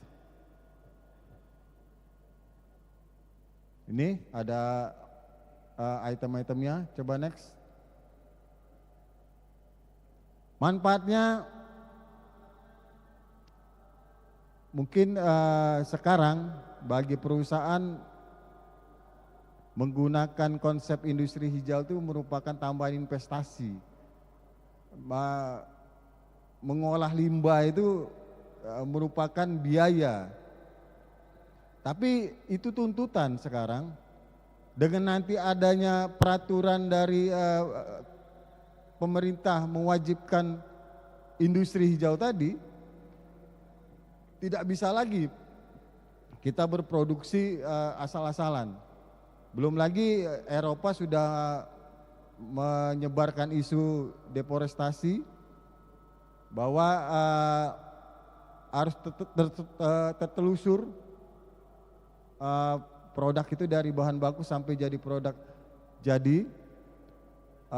Ada ISO segala macam yang harus dipenuhi dan itu terdokumentasi oleh Kementerian Perindustrian, namanya di Sistem Informasi Industri Nasional. Jadi setiap perusahaan industri punya kewajiban untuk menyampaikan laporan industrinya secara 3 bulan sekali. Di dalam pelaporan itu salah satunya adalah berapa konsumsi penggunaan energinya.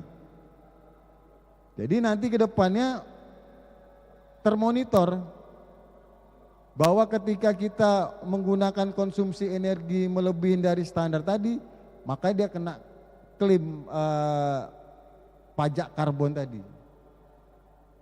Nah, kenapa sekarang belum ditetapkan? Karena ini sangat kompleks. Peraturan itu tidak bisa langsung ditegakkan. Dia seperti 2 mata pisau yang tajam untuk menyelamatkan sektor industri di dalam negeri atau juga sebagai barier bagi industri luar masuk ke Indonesia. Jadi sekarang lagi dikaji tapi arahnya nanti ke sana. Next. Ini sudah disampaikan oleh Pak John, ada 9 R yang bisa menjadi arah kita Bapak Ibu sekalian sebagai akademisi dan sebagai pelaku usaha juga. Tinggal kita mampu sebatas mana kan. Tidak bisa 9, 8 dulu, tapi bagaimana cara konsepnya adalah setiap sumber daya itu mari benar-benar kita optimalkan. Kurangi pemborosan penggunaan sumber daya sehingga dampaknya nanti terhadap lingkungan yang ada di bumi. Next. Mungkin itu sekilas dari kami. Ini gambaran ekonomi Sumsel, Bapak Ibu sekalian, bahwa Sumatera Selatan ini sebagian besar sektor industrinya adalah industri hasil perkebunan. Kita penghasil produk kopi terbesar, kita juga penghasil karet terbesar. Sebagian produk-produk industri yang ada di Sumsel ini adalah produk-produk setengah jadi yang merupakan produk bahan baku dari produk turunannya. Menjadi pertanyaan kenapa hilirisasi di Sumatera Selatan agak lambat. Banyak cerita, kami berapa kali keliling ke Surabaya atau Medan mencari perusahaan yang akan berinvestasi ban di Sumsel. Agak berat karena ternyata kita belum memiliki pelabuhan. Pelabuhan sebagaimana yang Pak John sampaikan tadi,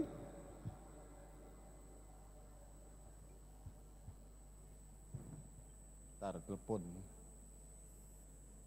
bahwa biaya logistik itu adalah bagian yang terpenting dari SCM Pak ya. Kalau dalam teori itu kan 20-an% itu nilainya, 20% dari biaya produksi. Sumatera Selatan belum memiliki pelabuhan tersebut. Karena itu Bapak Gubernur kita akan fokus itu.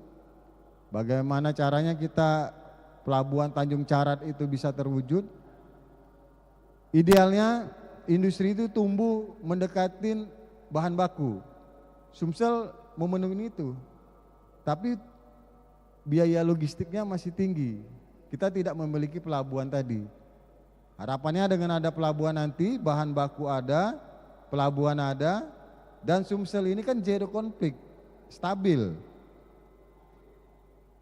Itu merupakan sebenarnya peluang yang bisa kita tawarkan ke investor, bahwa Sumsel memiliki bahan baku, zero konflik, dan kalau kita memiliki pelabuhan tadi. Mungkin itu saja yang bisa kami sampaikan. Semoga ini merupakan kolaborasi yang baik. Kalau tadi Pak Ketua tadi menyampaikan, Bu Puspita menawarkan untuk mahasiswa kita penelitian, Sumsel juga Pak, Sumsel juga membutuhkan. Mari kita bangun Sumsel dulu, sama-sama kita, perusahaan-perusahaan industri kita sangat butuh pemikiran-pemikiran dari akademisi. Kalau dulu kita kuliah di Jawa itu, perusahaan industri itu sangat terbantukan dengan adanya mahasiswa-mahasiswa yang kerja praktek, sudah terjawab semua solusi yang ada di pabrik. Nah, mungkin kedepannya kita perlu gaungkan bahwa teknik industri ini perlu kita sosialisasikan bersama. Sekarang ini kan belum terdengar oleh banyak pelaku usaha teknik industri, arahnya kemana. Dikatakan dia manajemen bukan, teknik juga bukan. Nah, dengan adanya teknik industri, saya merasa di kantor saya bisa bersaing. Nah, itu yang perlu kita sampaikan ke anak-anak didik kita, bahwa kita punya kemampuan negosiasi seperti manajemen, tapi kemampuan analisisnya seperti anak teknik. Mungkin itu saja yang bisa saya sampaikan, lebih dan kurangnya saya mohon maaf. Wabillahi taufiq wal hidayah. Wassalamualaikum warahmatullahi wabarakatuh. Terima kasih Pak Rizal Umar, menarik sekali yang disampaikan. Ternyata pemerintah memiliki perhatian yang besar ya Bapak Ibu terhadap dampak lingkungan dari sektor industri. Dan tentunya ini membuka ruang bagi para akademisi untuk lebih bersinergi dengan industri, terutama dalam hal perumusan standarisasi-standarisasi yang tadi disampaikan oleh Pak Rizal Umar. Baik Bapak Ibu, 3 pembicara kita yang luar biasa sudah menyampaikan presentasinya. Sekarang waktunya kita untuk Q&A session. Namun karena keterbatasan waktu, mungkin 2 atau 3 pertanyaan saja. Monggo ya, siapa yang ingin bertanya? Feel free to ask questions in Indonesian or English, yang mana aja boleh. I'll have translate if needed. Please mention your name, institution, and address which speaker that you want to ask. Ya, silakan Ibu. Mic-nya bisa di, ya.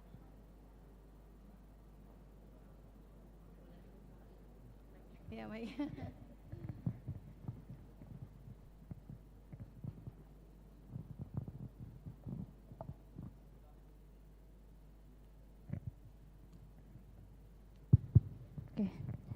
Okay. Assalamualaikum warahmatullahi wabarakatuh. Waalaikumsalam. Okay. First, I would like to introduce myself. First, my name is Aninita Ramaya Putri. I'm from Muhammadiyah University of Palembang. Okay. Thank you for the moderator for the opportunity to me for asking the questions. Okay, my questions is for Ms. Puspita actually. From your insightful presentations, I'm interested about your presentation about sorry if I'm not mistaken, Ramhis project, sorry. Okay, Ramhis project, like what you said, is a system that can use to waste digital tracking. So my question is, what is the biggest challenge that you have found so far in implementing that system in your company, And what do you think for us like researchers can contribute to solve that challenge? Thank you very much.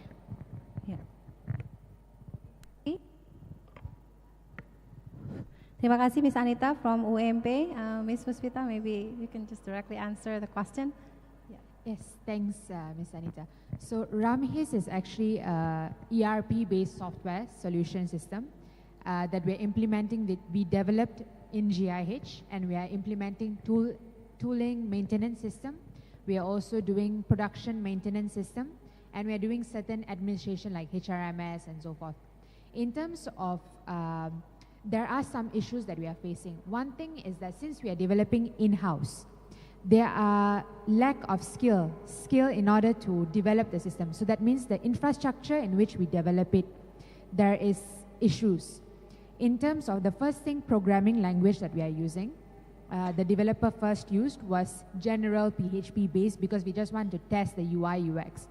Then we found that there's many PHP, when you use PHP as a system, there is several lacking in terms of when there's many users coming in the platform, the system crashes.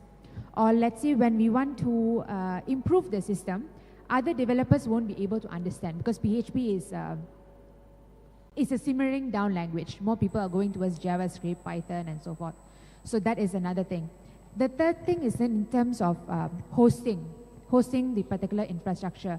So we are now only hosting in our local server. Later on, when we want to sell it or outside, it does not support. How do we do this in terms of cloud infrastructure? Which is the best way? We are talking about maybe we want to download it in the desktop itself. How do we do it? Those kind of different things. We do not necessarily have the skills in Indonesia itself or in Batam where we are finding it.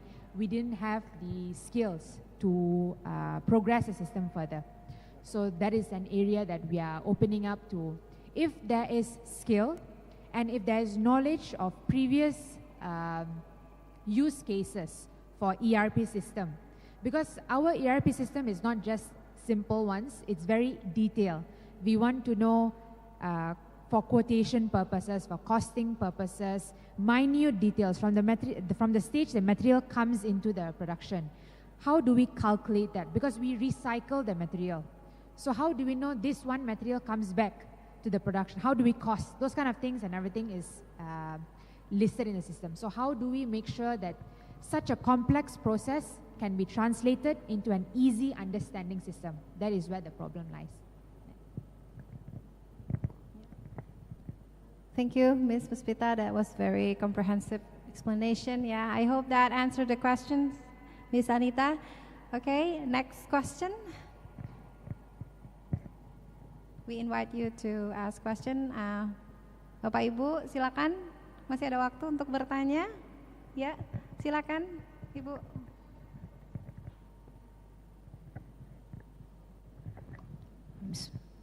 Assalamualaikum warahmatullahi wabarakatuh.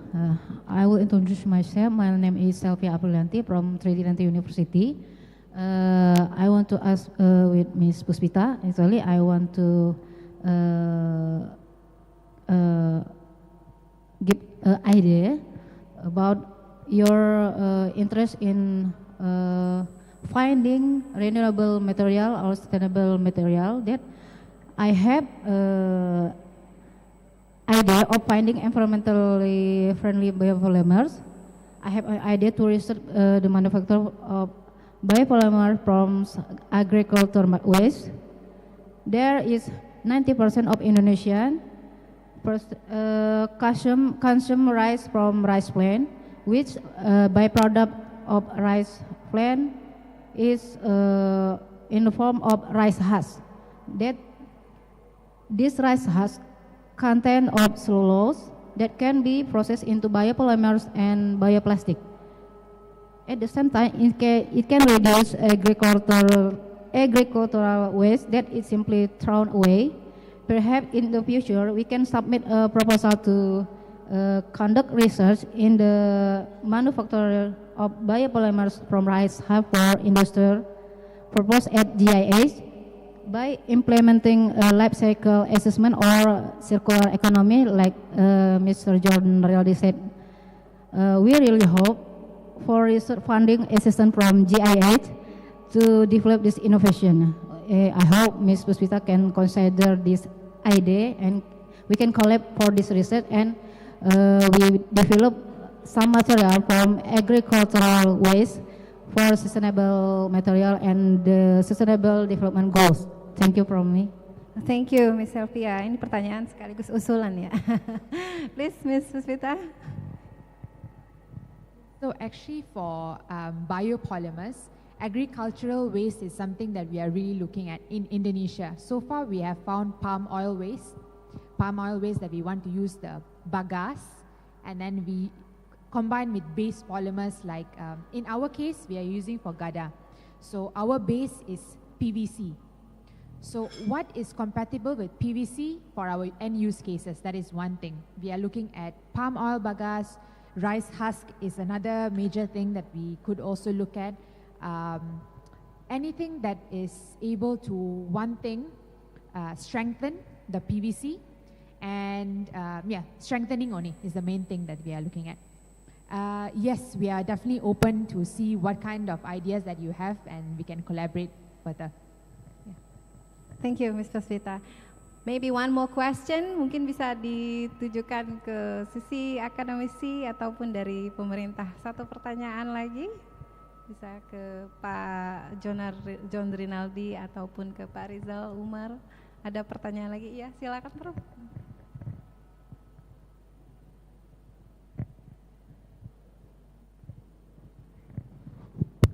Berhubung ini pertanyaan terakhir yang diberikan, Bu. Jadi pertanyaan terakhir ini berharap bisa dijawab oleh 3 orang dari ABG, Bu. ABG is mean Academic, Business, and Governments. Okay. Jadi semua di depan ini ABG, Bu. Masih muda-muda semua Pak John ya. Pak John masih 17 tahun. Okay, the key statement that I want to tell for the audience, sustainability is compulsory. Is compulsory. Nevertheless, it's a high cost. So example like the how to select the material, how to fulfill the standard, because this is the high cost.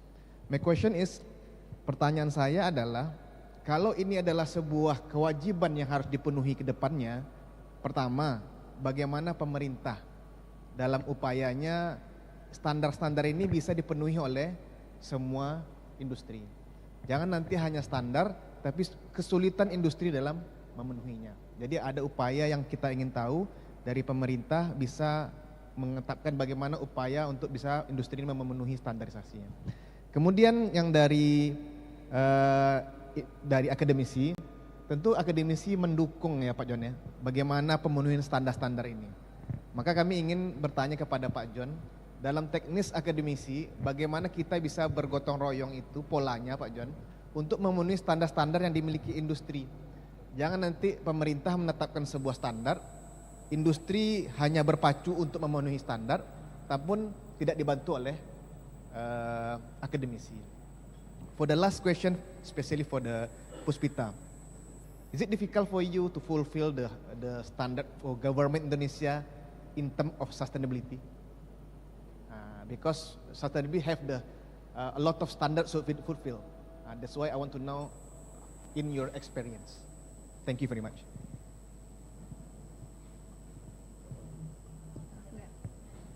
Terima kasih Prof. Fitra, maaf. Jadi sudah ada tadi tiga-tiganya diberikan pertanyaan langsung. Mungkin secara singkat saja, bisa dari Pak John Rinaldi dulu mungkin. Baik, terima kasih Prof. Fitra ya. Kalau dari sisi akademisi tentu bagaimana kita memberikan pemahaman dan pengetahuan semaksimal mungkin terkait dengan standar-standar. Makanya di dalam pendidikan teknik itu kan ada standar teknik yang harus dipenuhi oleh setiap program studi gitu.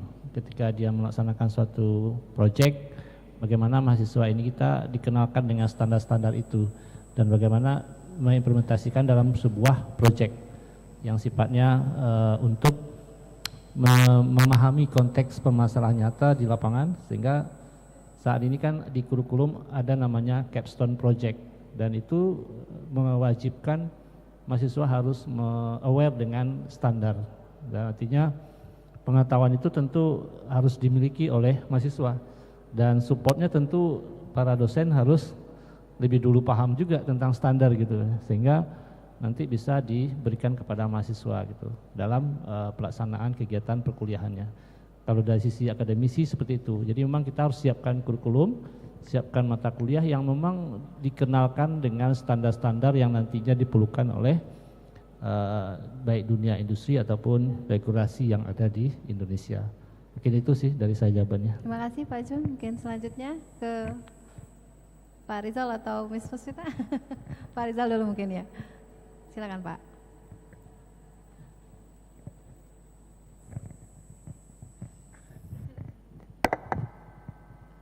Terima kasih Pak.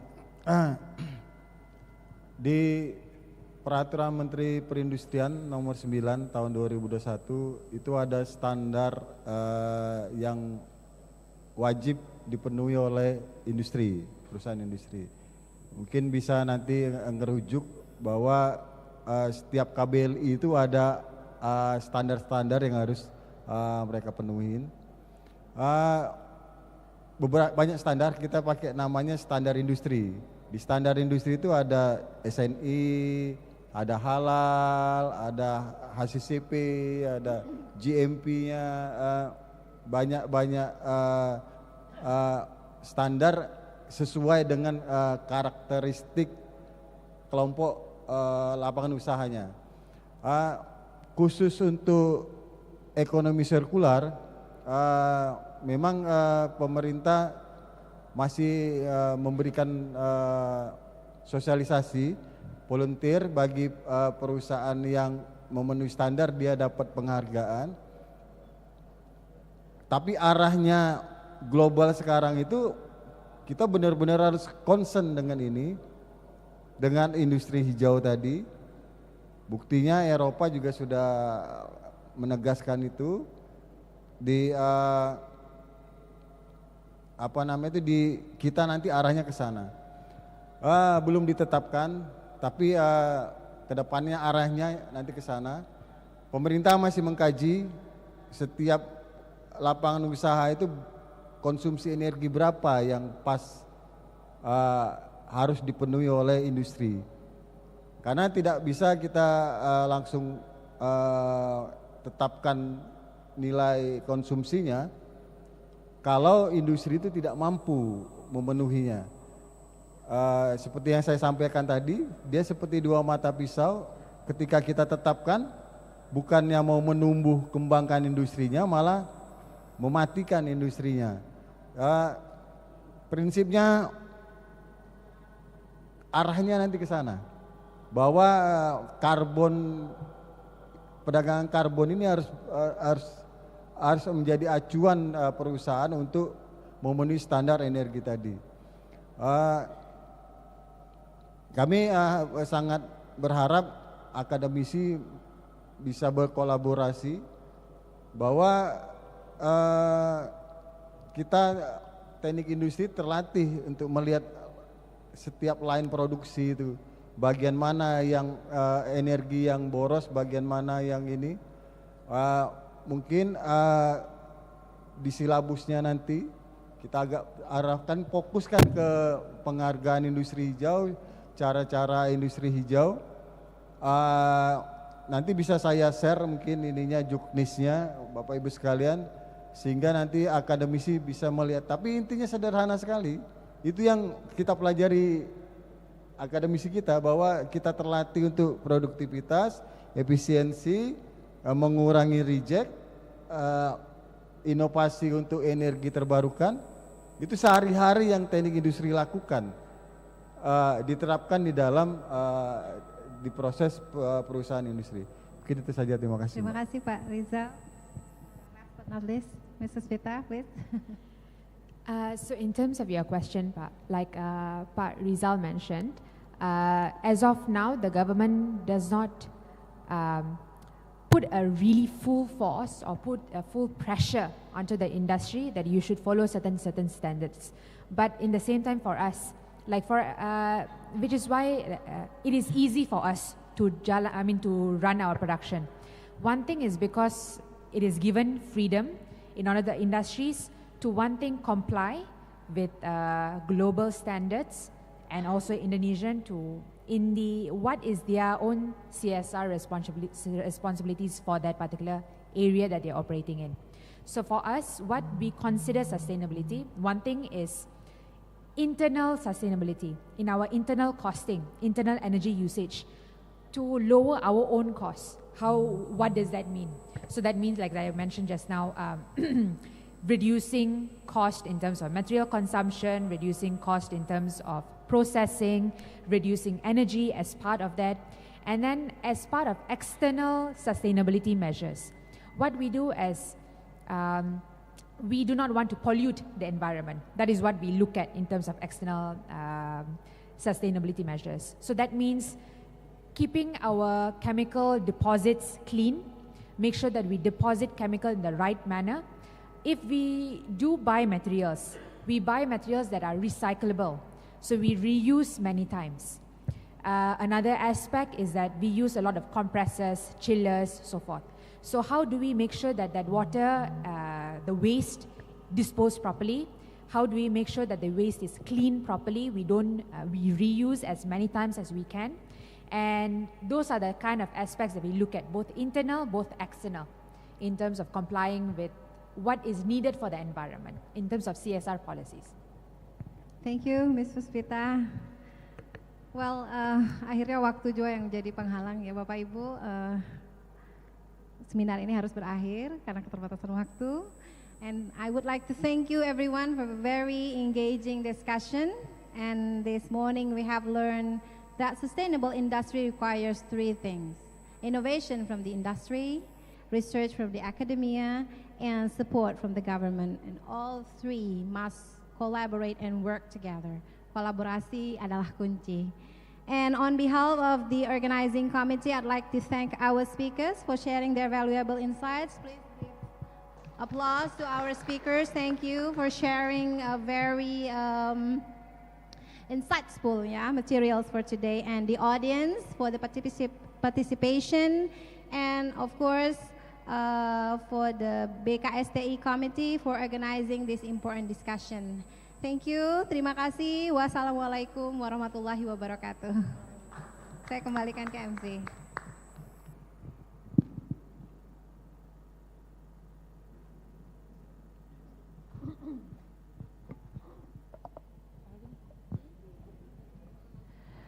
Okay, thank you very much, Dr. Atika Puspasari as moderator, and all the speakers. Please take a moment first, and then we will take a photo at the stage. We invite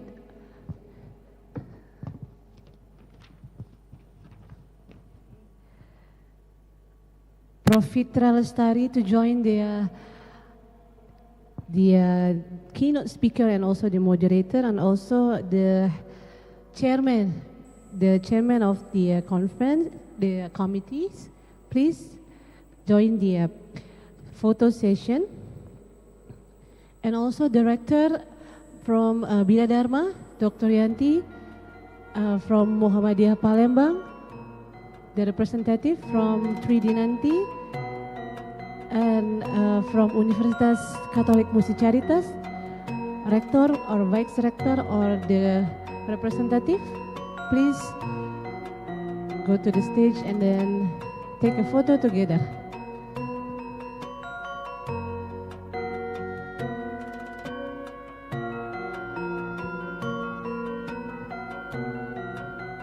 Okay, Bina Dharma TV will help take a documentation. 1, 2, 3, action.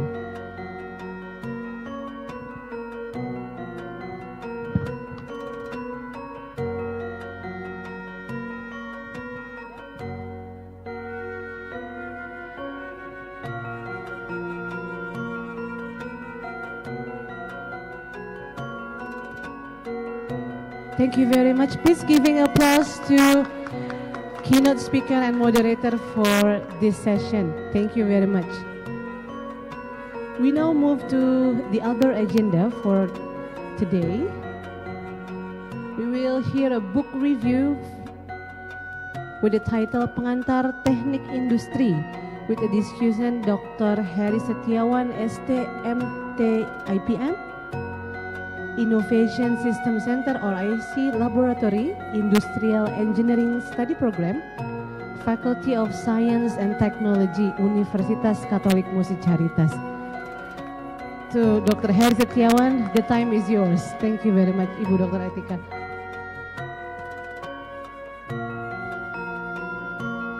And Ibu Dr. Atika Puspasari will be also the moderator for the book review for today. Okay, Bu Dr. Atika, the time is yours.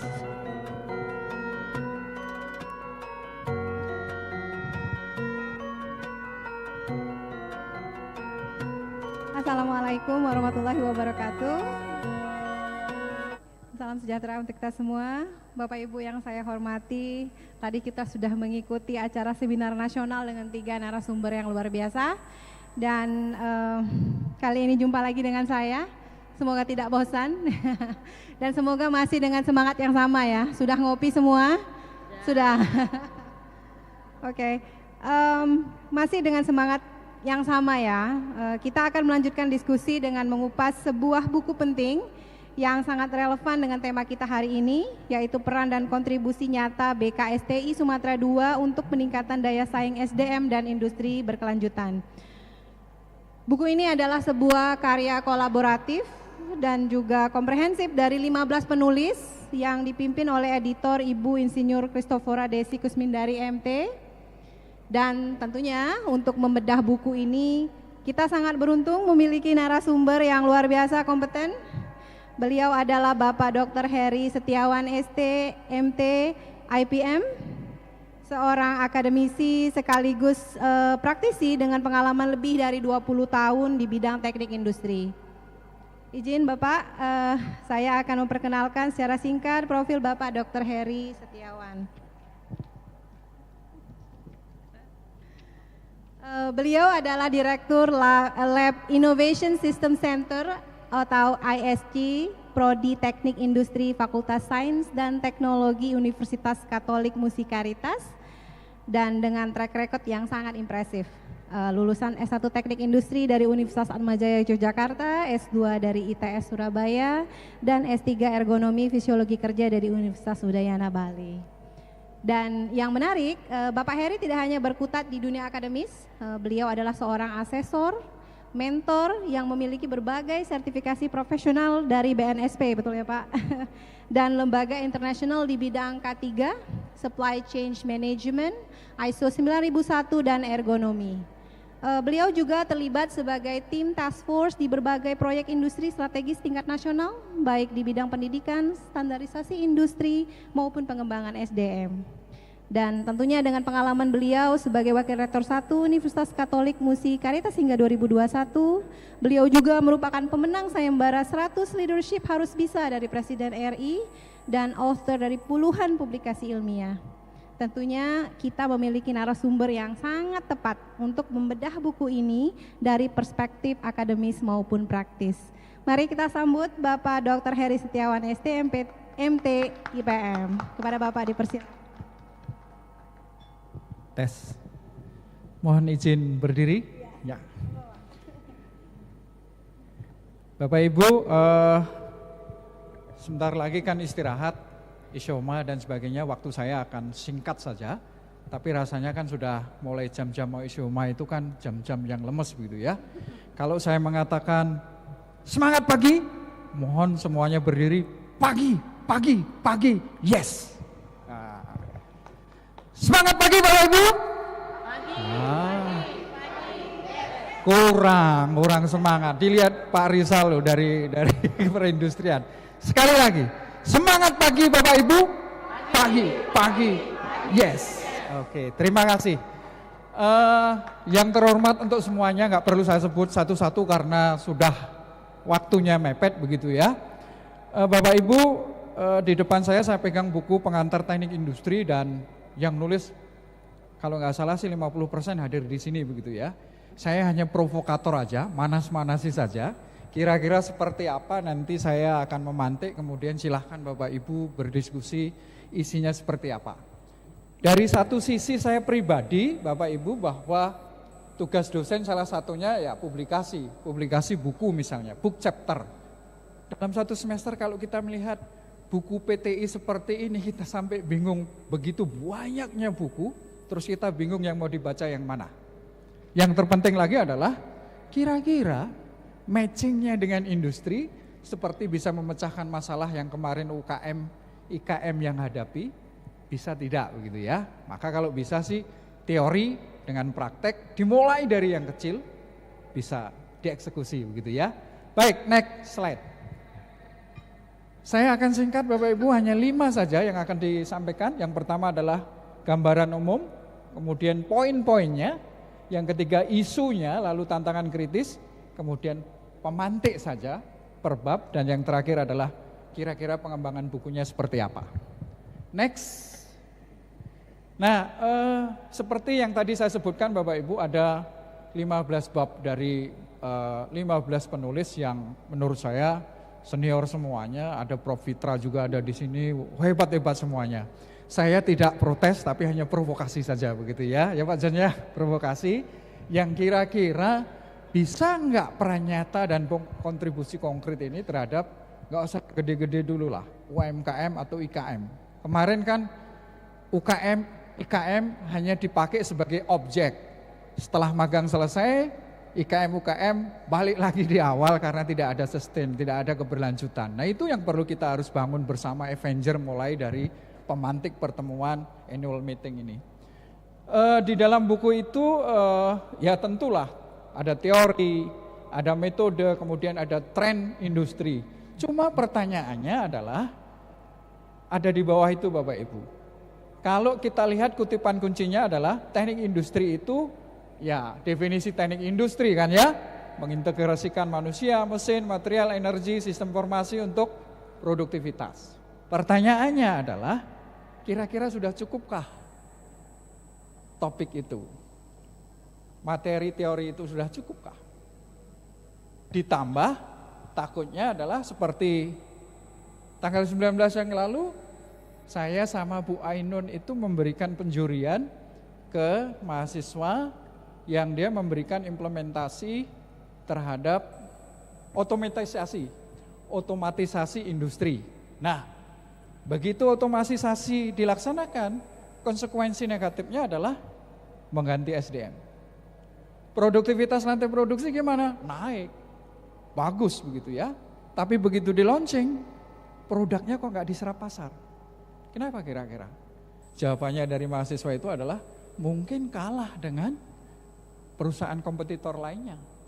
Tapi kalau kita bisa refleksi, karena yang membeli tidak ada. Mestinya salah satu konsumennya adalah pekerja yang tadi. Lah pekerja yang tadi itu sudah nggak dapat gaji karena nggak bekerja. Jadi dia nggak bisa punya duit untuk membeli produk yang dibeli dari perusahaan itu. Belum yang jualan nasi di sekitar industri. Biasanya dia jualan nasi laku karena tenaga kerjanya manusia, tenaga kerjanya diganti mesin. Maka yang jual nasi tidak laku. Nah itu yang disebut tadi oleh Pak John, ekonomi sirkular dan sebagainya perlu dipertimbangkan. Jangan terlalu tinggi memikirkan industri 4.0, lean manufacturing, sustainability, tapi kita sendiri tidak sustain, tidak berlanjut begitu ya. Next slide. Ini poin-poin kekuatannya. Saya pikir karena buku ini adalah 15 orang yang menulis dari berbagai perspektif konsentrasi bidang ilmu, dan saya lihat memang ada dari 15 itu ada 2 lah ya yang bukan teknik industri begitu ya. Tapi paling tidak ada ya relevansinya sekaligus tantangannya, misalnya dilihat dari bab 2 dan bab 12, 8 dan 14 begitu ya. Dari situ semuanya yang muncul pertanyaannya adalah bagaimana kekuatan ini dapat dimaksimalkan di pembelajaran dan di industri Bapak Ibu. Ya, jangan kita tinggi sekali di pembelajaran, kemudian kita shock begitu melihat industri kita yang menengah ke bawah lah, nggak usah yang gede-gede. Kalau yang gede itu udah settle. Yang menengah ke bawah, industrinya tidak match dengan yang kita pelajari seperti itu. Ini tantangan BKSTI, dimulai dari yang kecil Sumatera 2, paling tidak kontribusi konkret nyata yang sustain, yang terus menerus. Jangan begitu proyek selesai begitu ya, itu tantangannya. Next. Nah ini pertanyaan isu kritis dan tantangannya Bapak Ibu. Jadi peran teknik industri di era disrupsi seperti apa? Dan disrupsi itu kan tomorrow is today. Jangan-jangan apa yang kita pelajari sudah tidak relevan lagi dengan di industri, yang pertama. Yang kedua, kita nanti juga sebenarnya perlu sharing bagaimana kawan-kawan yang sesama teknik industri saja, yang di Batam, di Sumatera Barat, di Riau, itu jumlah mahasiswa teknik industrinya bisa ratusan. Sementara yang di kota Palembang itu cari 100, cari 50 aja susah.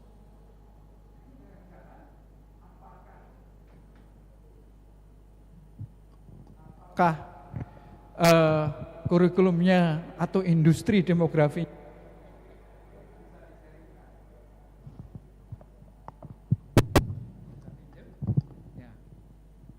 Saya lanjutkan, kemudian sektor jasa. Kita sering terjebak hanya di manufaktur. Yang jasa bagaimana? Padahal jasa itulah yang menghidupi sirkular ekonomi yang paling banyak begitu. Manufaktur biasanya hanya dikuasai oleh, mohon maaf, kapitalis. Dan kapitalis mestinya harus diputus dengan kita mandiri. Ya, dimulai dari yang kecil. Green and circular economy, sudahlah tadi Pak John begitu ya. Nah, lalu integrasi dengan teknologi barunya seperti apa? Itu yang menjadi tantangan-tantangan kita. Dan yang terakhir adalah implementasinya yang seperti tadi saya sebutkan berkali-kali. Sehingga muncul pertanyaan, mana sih sebenarnya yang paling mendesak untuk dipecahkan di Indonesia? Ayo, pakai skala prioritas begitu ya. Jangan-jangan kita mau ngacunya tinggi banget begitu lean manufacturing, tapi urusan logistik saja di industri, supply chain produknya nggak begitu ada rekod yang jelas. Nah itulah peran kita yang nyata sebenarnya, tapi harus terus menerus. Jangan by project selesai begitu ya. Next. Pertanyaan pemantik Bapak Ibu sekalian, silahkan, saya hanya provokasi. Bab 1 dan 2 itu kan bicara tentang konsep dan sejarah TI. Masih relevankah atau perlu diredefinisi di era AI? Bapak Ibu kalau mau menulis buku, apalagi book chapter yang paling hanya 25 halaman, pakai AI itu 5 menit selesai. Critical thinking kita di mana? Yang terkait dengan benar-benar mau terjun ke industri. Industri kecil sajalah, saya nggak mau ngomong gede-gede lah. Industri kecil. Kalau industri besar itu sudah settle, kalau saya lihat dari ergonominya settle. Tapi begitu ngelihat industri kecil, banyak masalah. Dan itu yang sebenarnya menghidupi ekonomi sirkular.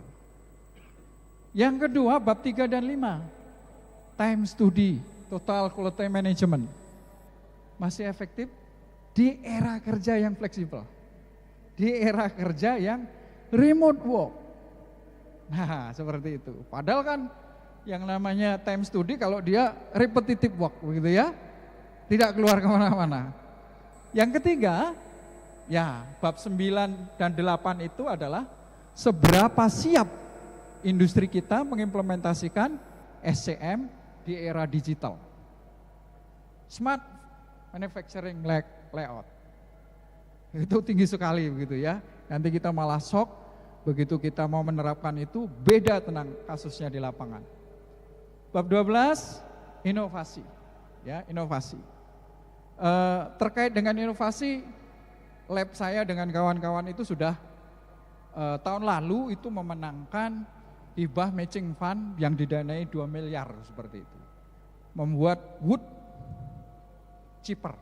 Jadi membuat mesin yang membuat untuk pencacah keripik kayu menjadi biomasa boiler dan kiln ya. Tapi kenyataannya bagaimana ini mau hidup ketika kita mau mensuplai bahan baku itu ke katakanlah PT Semen Batu Raja. PT Semen Batu Raja itu sudah punya pemain lama yang dalam tanda petik bisa dikondisikan, tidak memungkinkan untuk startup mau masuk ke situ. Inilah tantangan perguruan tinggi yang mau inovator bisnis dan sebagainya, itu omong kosong. Maka nanti dari pemerintah, dari mana-mana, silahkan kita gebrak itu seperti itu. Terakhir, studi kasus sudah mencerminkan problem nyatakah? Dan ada pertanyaan untuk diskusi, tetap mana yang paling sesuai dengan pengalaman Anda di industri. Itu ya. Next. Ini terakhir, penambahan case study berbasis data real dengan simulasi software. Oke. Tapi software yang tidak perlu harus terlalu tinggi-tinggi, misalnya seperti kemarin IKM kan butuh dashboard dengan aplikasi Excel sederhana yang bisa langsung menampilkan hitungan HPP secara cepat begitu. Begitu sudah masuk, masalahnya selesai? Enggak juga. Karena apa? Supply chain-nya, bahan bakunya seperti kemarin kan perca, kalau hanya 1 karung gratis begitu ya. Begitu kita sudah ambil 2 karung udah bayar. 3 karung bayarnya lebih tinggi, HPP-nya berubah lagi Bapak Ibu. Kedua, industrial data science, digital transformation, roadmap untuk industri yang sesuai mungkin kearifan lokal masing-masing beda Bapak Ibu. Sumatera 2 aja kan ada beda misalnya, kenapa di Batam dan Riau mahasiswanya banyak, di Palembang sedikit. Hanya ada 4 prodi TI di Palembang. PTN-nya di Unsri dan UIN nggak ada. Tapi sedikit, cari 100 susah Pak. ITERA kalau nggak dibatasi bisa lebih dari 500 begitu ya. Profitra bisa ratusan, Pak Herman hampir 500 nih, luar biasa begitu ya. Nah di kita susah 50. Sehingga kalau akreditasi Pak John, student body pasti nilainya kecil. Pasti kecil nilainya. Kemudian self assessment. Jadi silahkan pembaca bisa mengukur tingkat kesiapan menerapkan konsep seperti apa. Dan ini sangat liar sekali. Masing-masing dari kita, masing-masing dari keunikan daerah, keunikan UKM, IKM, bahkan industri mesti beda-beda. Pak Herman kemarin waktu makan siang di Tuan Kentang bingung waktu makan ada bau apa begitu. Padahal di seberangnya itu ada pabrik karet. Itu bau cuan, bau duit. Ya baik duit itu Pak. Nah di Batam nggak ada pabrik karet, nggak ada begitu. Nah itu beda ceritanya nanti studi kasusnya seperti itu ya. Oke, kemudian silahkan pertanyaan diskusinya adalah selalu yang ditanyakan mana yang paling perlu ditambahkan di edisi selanjutnya. Maka sangat terbuka sebenarnya pengembangan untuk buku ini dengan studi kasus masing-masing yang saya udah bosen nih Bapak Ibu, pribadi saya udah bosen. Edukasi itu sebenarnya tidak hanya menghasilkan knowledge, pengetahuan, tapi harusnya selain pengetahuan menghasilkan eksekusi implementasi. Itu yang saya mimpikan sampai akhirnya saya mati suri, lektor kepalanya 19 tahun, tidak naik-naik. Next. Ini yang ditunggu Prof. Fitra. Tomorrow is today. Jadi jangan kita terlena. Saya hanya akan menilai yang dari Palembang aja lah. Jangan terlena nih. Batam bisa ratusan, 500. Kita kok cari 50 susah. Kenapa? Kurang kerjasamanya dengan pemerintah, dengan industri, atau memang demografi mahasiswanya yang memang nggak suka kuliah teknik yang banyak hitungannya. Yang penting dapat gelar, kemudian begitu lulus, apalagi di UKMC Bapak Ibu, itu 80% Tionghoa. Dia yang penting lulus dapat gelar, keluar menggantikan papanya jadi bos di sebuah perusahaan tertentu. Merubah itu susah Bapak Ibu. Ya, jadi ya ciri-cirinya kalau kita nggak berubah ya seperti itu. Lihat siwa dulu begitu ya. Jadi kalau nggak ada siwa nggak ada perubahan gitu ya. No siwa, no change. Miss Puspita. Kemudian ya no Brahma, tidak ada inovasi baru. Yang sebenarnya itu adalah pembenaran diri untuk malas, lazy. Next slide. Nah, after that become zombie. Ya, ciri-ciri zombie itu adalah kalau sudah mati ya harus dikubur. Pertanyaannya mau nggak prodi kita yang mahasiswanya, student body-nya setiap mahasiswa baru nggak sampai 50 ditutup. Diganti prodi yang lebih memang dibutuhkan oleh industri. Pasti enggak lah. Ya. Nah, jangan dibiarkan jalan-jalan. Kalau dibiarkan jalan-jalan ngedeni bahasa Jawanya, nakuti begitu ya. So, itu contohnya. Jangan sampai seperti Nokia. Ini bukan saya yang buat, ini saya hanya kopas saja bahwa Nokia itu terperangkap masa lalu yang selalu old mindset, sustaining innovation. Salah menyalahkan and many more. Seperti itu. Next. Terima kasih. Karena waktunya sudah mau isoma Bapak Ibu ya, jadi cepat.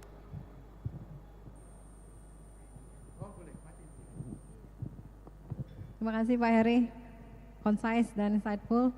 Langsung saja kita ke sesi berikutnya. 2 pertanyaan saja ya Bapak Ibu, mungkin dikumpulkan dan nanti langsung dijawab sama Pak Heri. Ya, monggo Bapak Ibu, pertanyaannya. Nanti dapat door prize dari panitia yang bertanya ini. Ya, pertanyaan buat diskusi ya, untuk diskusi mengenai buku ini. Mungkin saya Bu Atika. Terima kasih Ibu Desi. Ini perkenalkan nama saya Christopher Adisi Kusmindari dari Universitas Bina Dharma. Ini kebetulan buku ini nih ya, buku ini tuh proyek saya gitu ya. Proyeknya itu sebetulnya kitab kemarin tujuannya supaya kita berkolaborasi dari yang hal kecil dulu. Yang pertama adalah menulis book chapter. Nah, kalau pertanyaan Pak Heri tadi untuk next selanjutnya, mungkin kita bisa mengangkat yang sustainable tadi ini ya. Betul ya Pak Frita ya. Jadi suatu buku dengan judul yang menarik, yang isinya kita mengumpulkan bagaimana peran universitas itu menyelesaikan permasalahan-permasalahan di IKM atau industri. UKMC kan sudah banyak nih ya, bisa cerita tuh yang proyeknya miliaran kemarin gitu ya, nanti bisa di sharing dengan 3 universitas yang lain supaya kita juga bisa bisa sama-sama berkontribusi.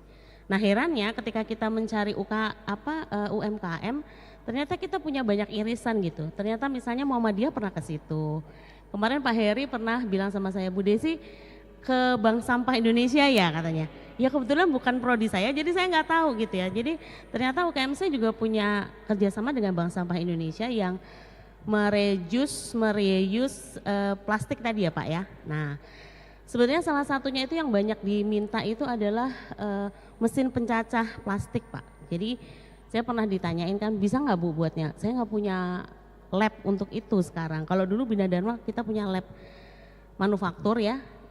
Cuman karena perubahan tempat dan sebagainya, mesin-mesin manufaktur itu nggak bisa dibuat secara maksimal.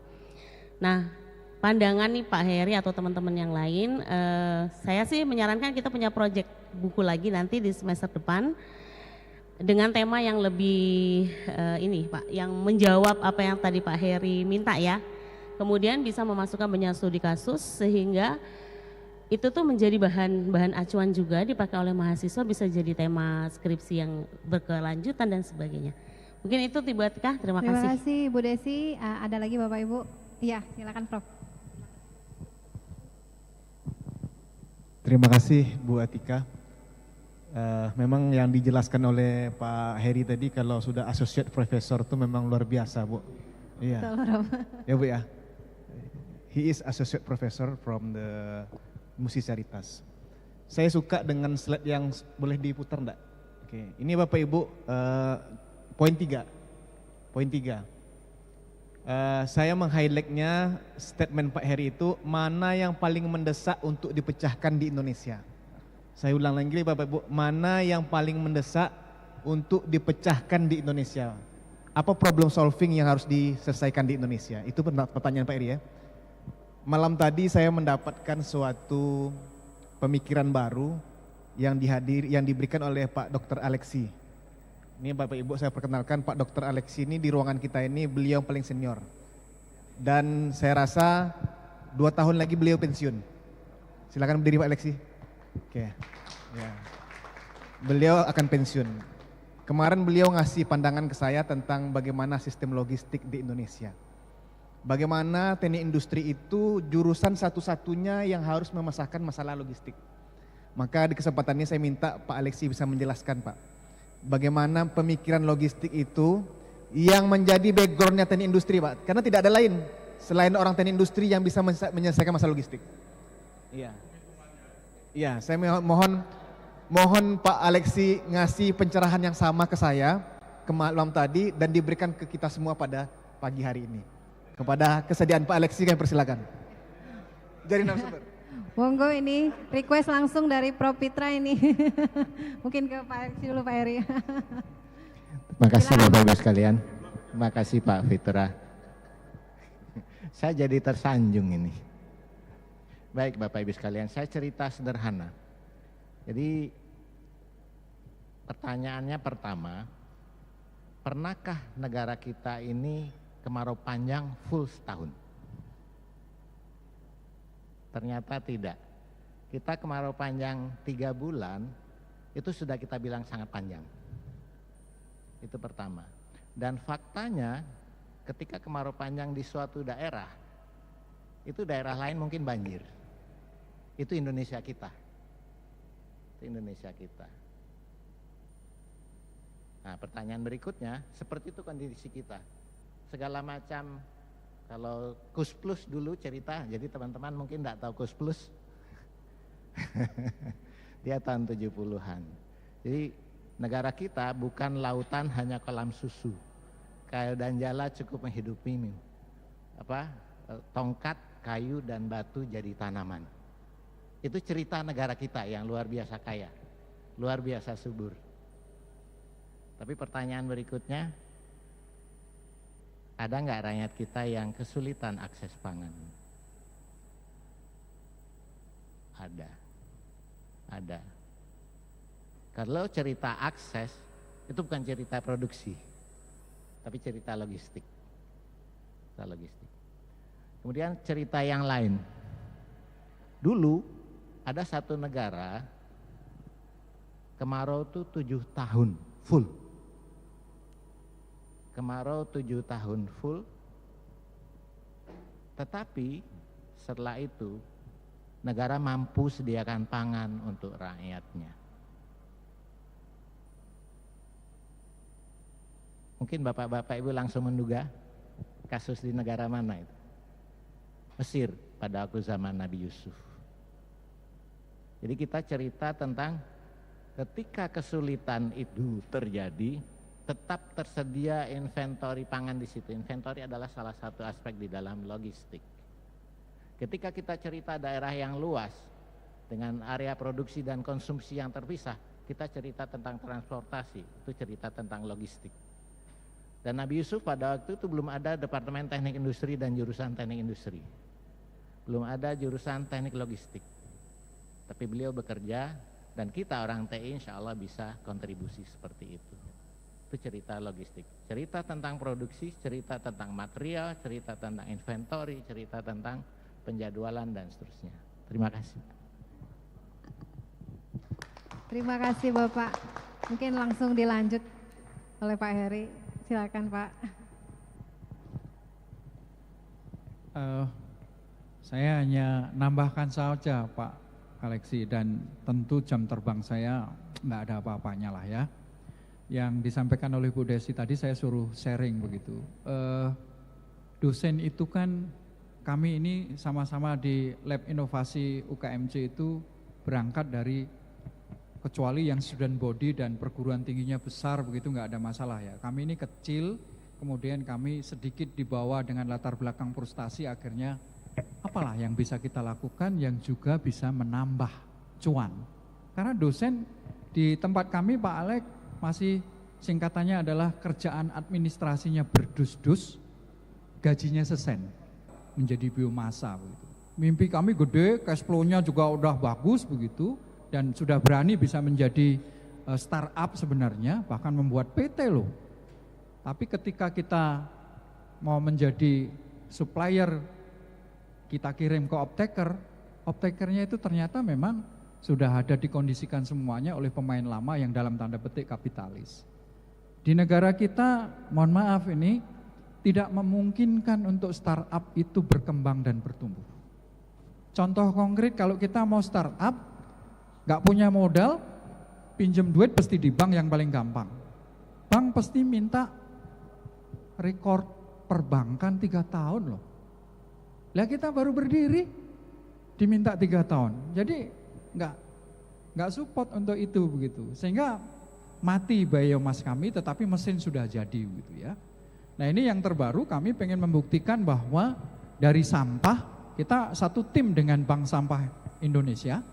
Yang pagi ini maka Pak Budi kami utus mewakili ketemu Pak Sekda karena diundang oleh Pak Herman Deru untuk berbicara tentang sampah ini tidak pernah berkesudahan, tidak selesai.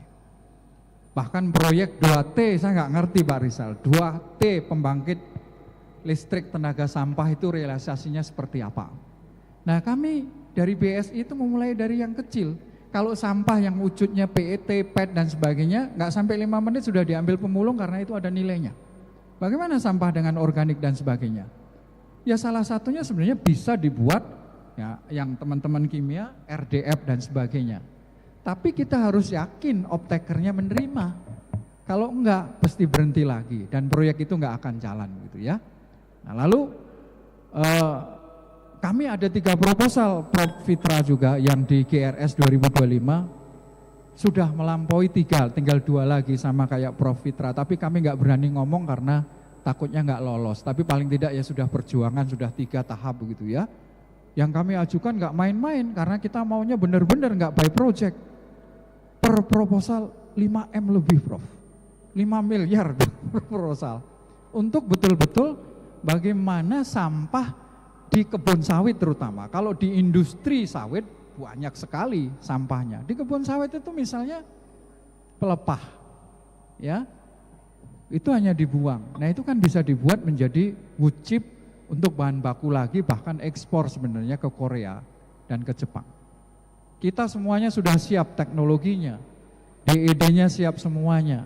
Hanya memang perguruan tinggi selalu lemah di modal begitu ya. Maka SDM ada, teknologi ada, satu kaki pincang adalah investor. Nah maka mohon nanti peran pemerintah itu hadir di dalamnya untuk segitiga itu menjadi satu kesatuan. Nah kami sudah berangkat begitu Bu Desi. Jadi saya berharap sih ke depan bukunya sudah buku yang benar-benar memberikan contoh real, karya nyata, yang karya itu memang betul-betul bisa direplikasi di daerah masing-masing. Sudah tidak omon-omon aja, sudah bosen kalau hanya omon-omon saja begitu ya. Meskipun memang juga berjuangnya berat. Misalnya, saya buka aja lah. Saya, Pak Dika, Pak Budi itu beberapa bulan yang lalu sudah audiensi dan diserai oleh Pak Wali Kota dan Pak Wakil Wali Kota Prabu Mule untuk menyelesaikan sampah yang lama di TPA dan sampah yang baru yang per hari masuk sekitar 130-an ton. Kecil dibandingkan Palembang. Palembang proyek yang dengan Cina yang 2 triliun itu kan 1.000 minimal. Kalau nggak 1.000 kena denda loh.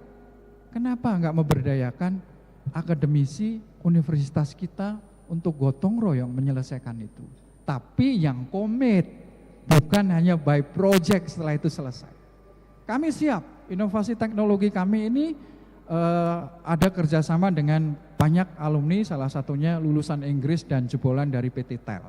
Jadi teknologi yang terkait dengan teknologi Jepang mampu, hanya realisasinya kita butuh investor untuk merealisasikan itu.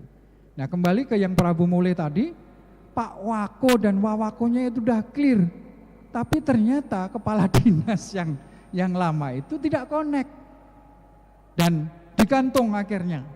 Kemudian baru kemarin kan rata-rata kepala daerah tanggal 20 itu kan mengganti orang-orang yang memang connect dengan yang bersangkutan.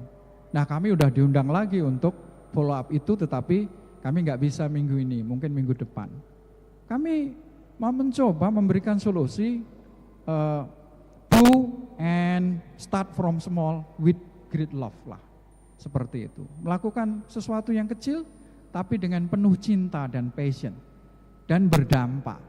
Yaitu ujung-ujungnya saya nggak jadi profesor Prof. Karena kembali ke Pak Alek tadi, ketahanan pangan. Berapa banyak profesor pertanian kita? Banyak sekali, Prof. Tapi kenapa nggak semaju Cina? Yang gurun pasir aja bisa dirubah kayak gitu. Atau kalau Pak Herman kemarin cerita, kenapa Singapura yang kecil hanya segede DKI Jakarta, tapi bisa number one in the world semuanya. Karena punya ketegasan dalam sanksi yang diberikan ke warganya. Sebuah produk yang memang sudah masuk masa expired, maka itu harus keluar. Harus beli yang baru, sehingga industrinya jalan. Nah kita enggak, produk yang sebenarnya udah expired, kita lihat biskota dan sebagainya di kota Palembang, NOMAX, CO2 dan sebagainya, wah membahayakan, tapi tetap jalan. Yang sebenarnya nggak boleh kan oleh peraturan, tapi jalan. Kenapa? Itu makanya pemerintah, akademisi, dan kita semuanya bergandengan tanganlah. Demikian Ibu. Terima kasih kita kepada Bapak Heri, ya kita kejar-kejaran dengan waktu. Ya sedikit lagi nih. Sekali lagi mari kita berikan aplaus kepada Pak Heri yang sudah membahas. Mungkin sedikit saja ya Pak ya, mungkin ada satu pesan kunci untuk pembaca buku ini. Mungkin sedikit aja. Satu statement dari buku ini ya nggak apa-apa, ini adalah karya dari para dosen dan boleh dibaca oleh sivitas akademika dan masyarakat umum, tetapi tentu jangan hanya berakhir di knowledge, tapi saya berharap education itu harus juga berakhir knowledge and execution and implementation from small with great love. Thank you. Terima kasih Pak Heri. Alhamdulillah kita sampai ke ujung acara. Sebelum menutup acara, kalau tadi pagi ada pantun, saya juga mau menutup dengan pantun ini kalau boleh ya. Boleh kan Pak ya, Bu? Pulang ke rumah bawa oleh-oleh. Jangan lupa bawa bukunya. Ilmu yang baik mari kita peroleh. Sampai jumpa di kesempatan lainnya. Terima kasih, saya Atika, mohon pamit undur diri. Wassalamualaikum warahmatullahi wabarakatuh. Thank you Dr. Heri and Dr. Atika for a very great fruitful book review. Don't forget to take a photo please, Dr. Heri and Dr. Atika, please take a photo first.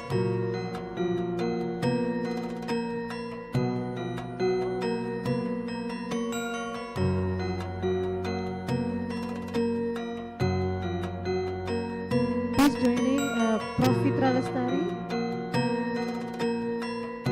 and also Bapak Yohanes Dika Pratama STMT. Please join to the stage. Pak Heri bisa dibacain yang penulisnya yang ada di sini, boleh ikutan juga ke depan. Ya, yang ada di sini.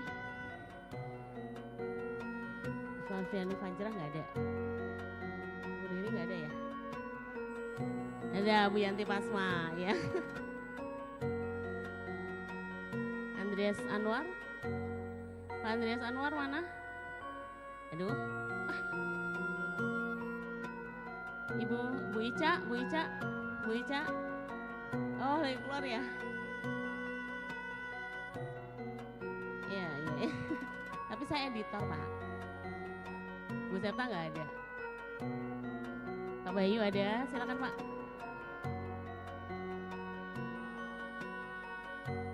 Nggak ada.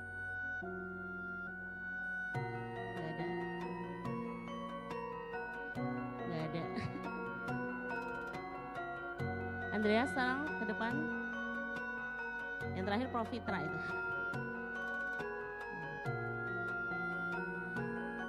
Nggak datang.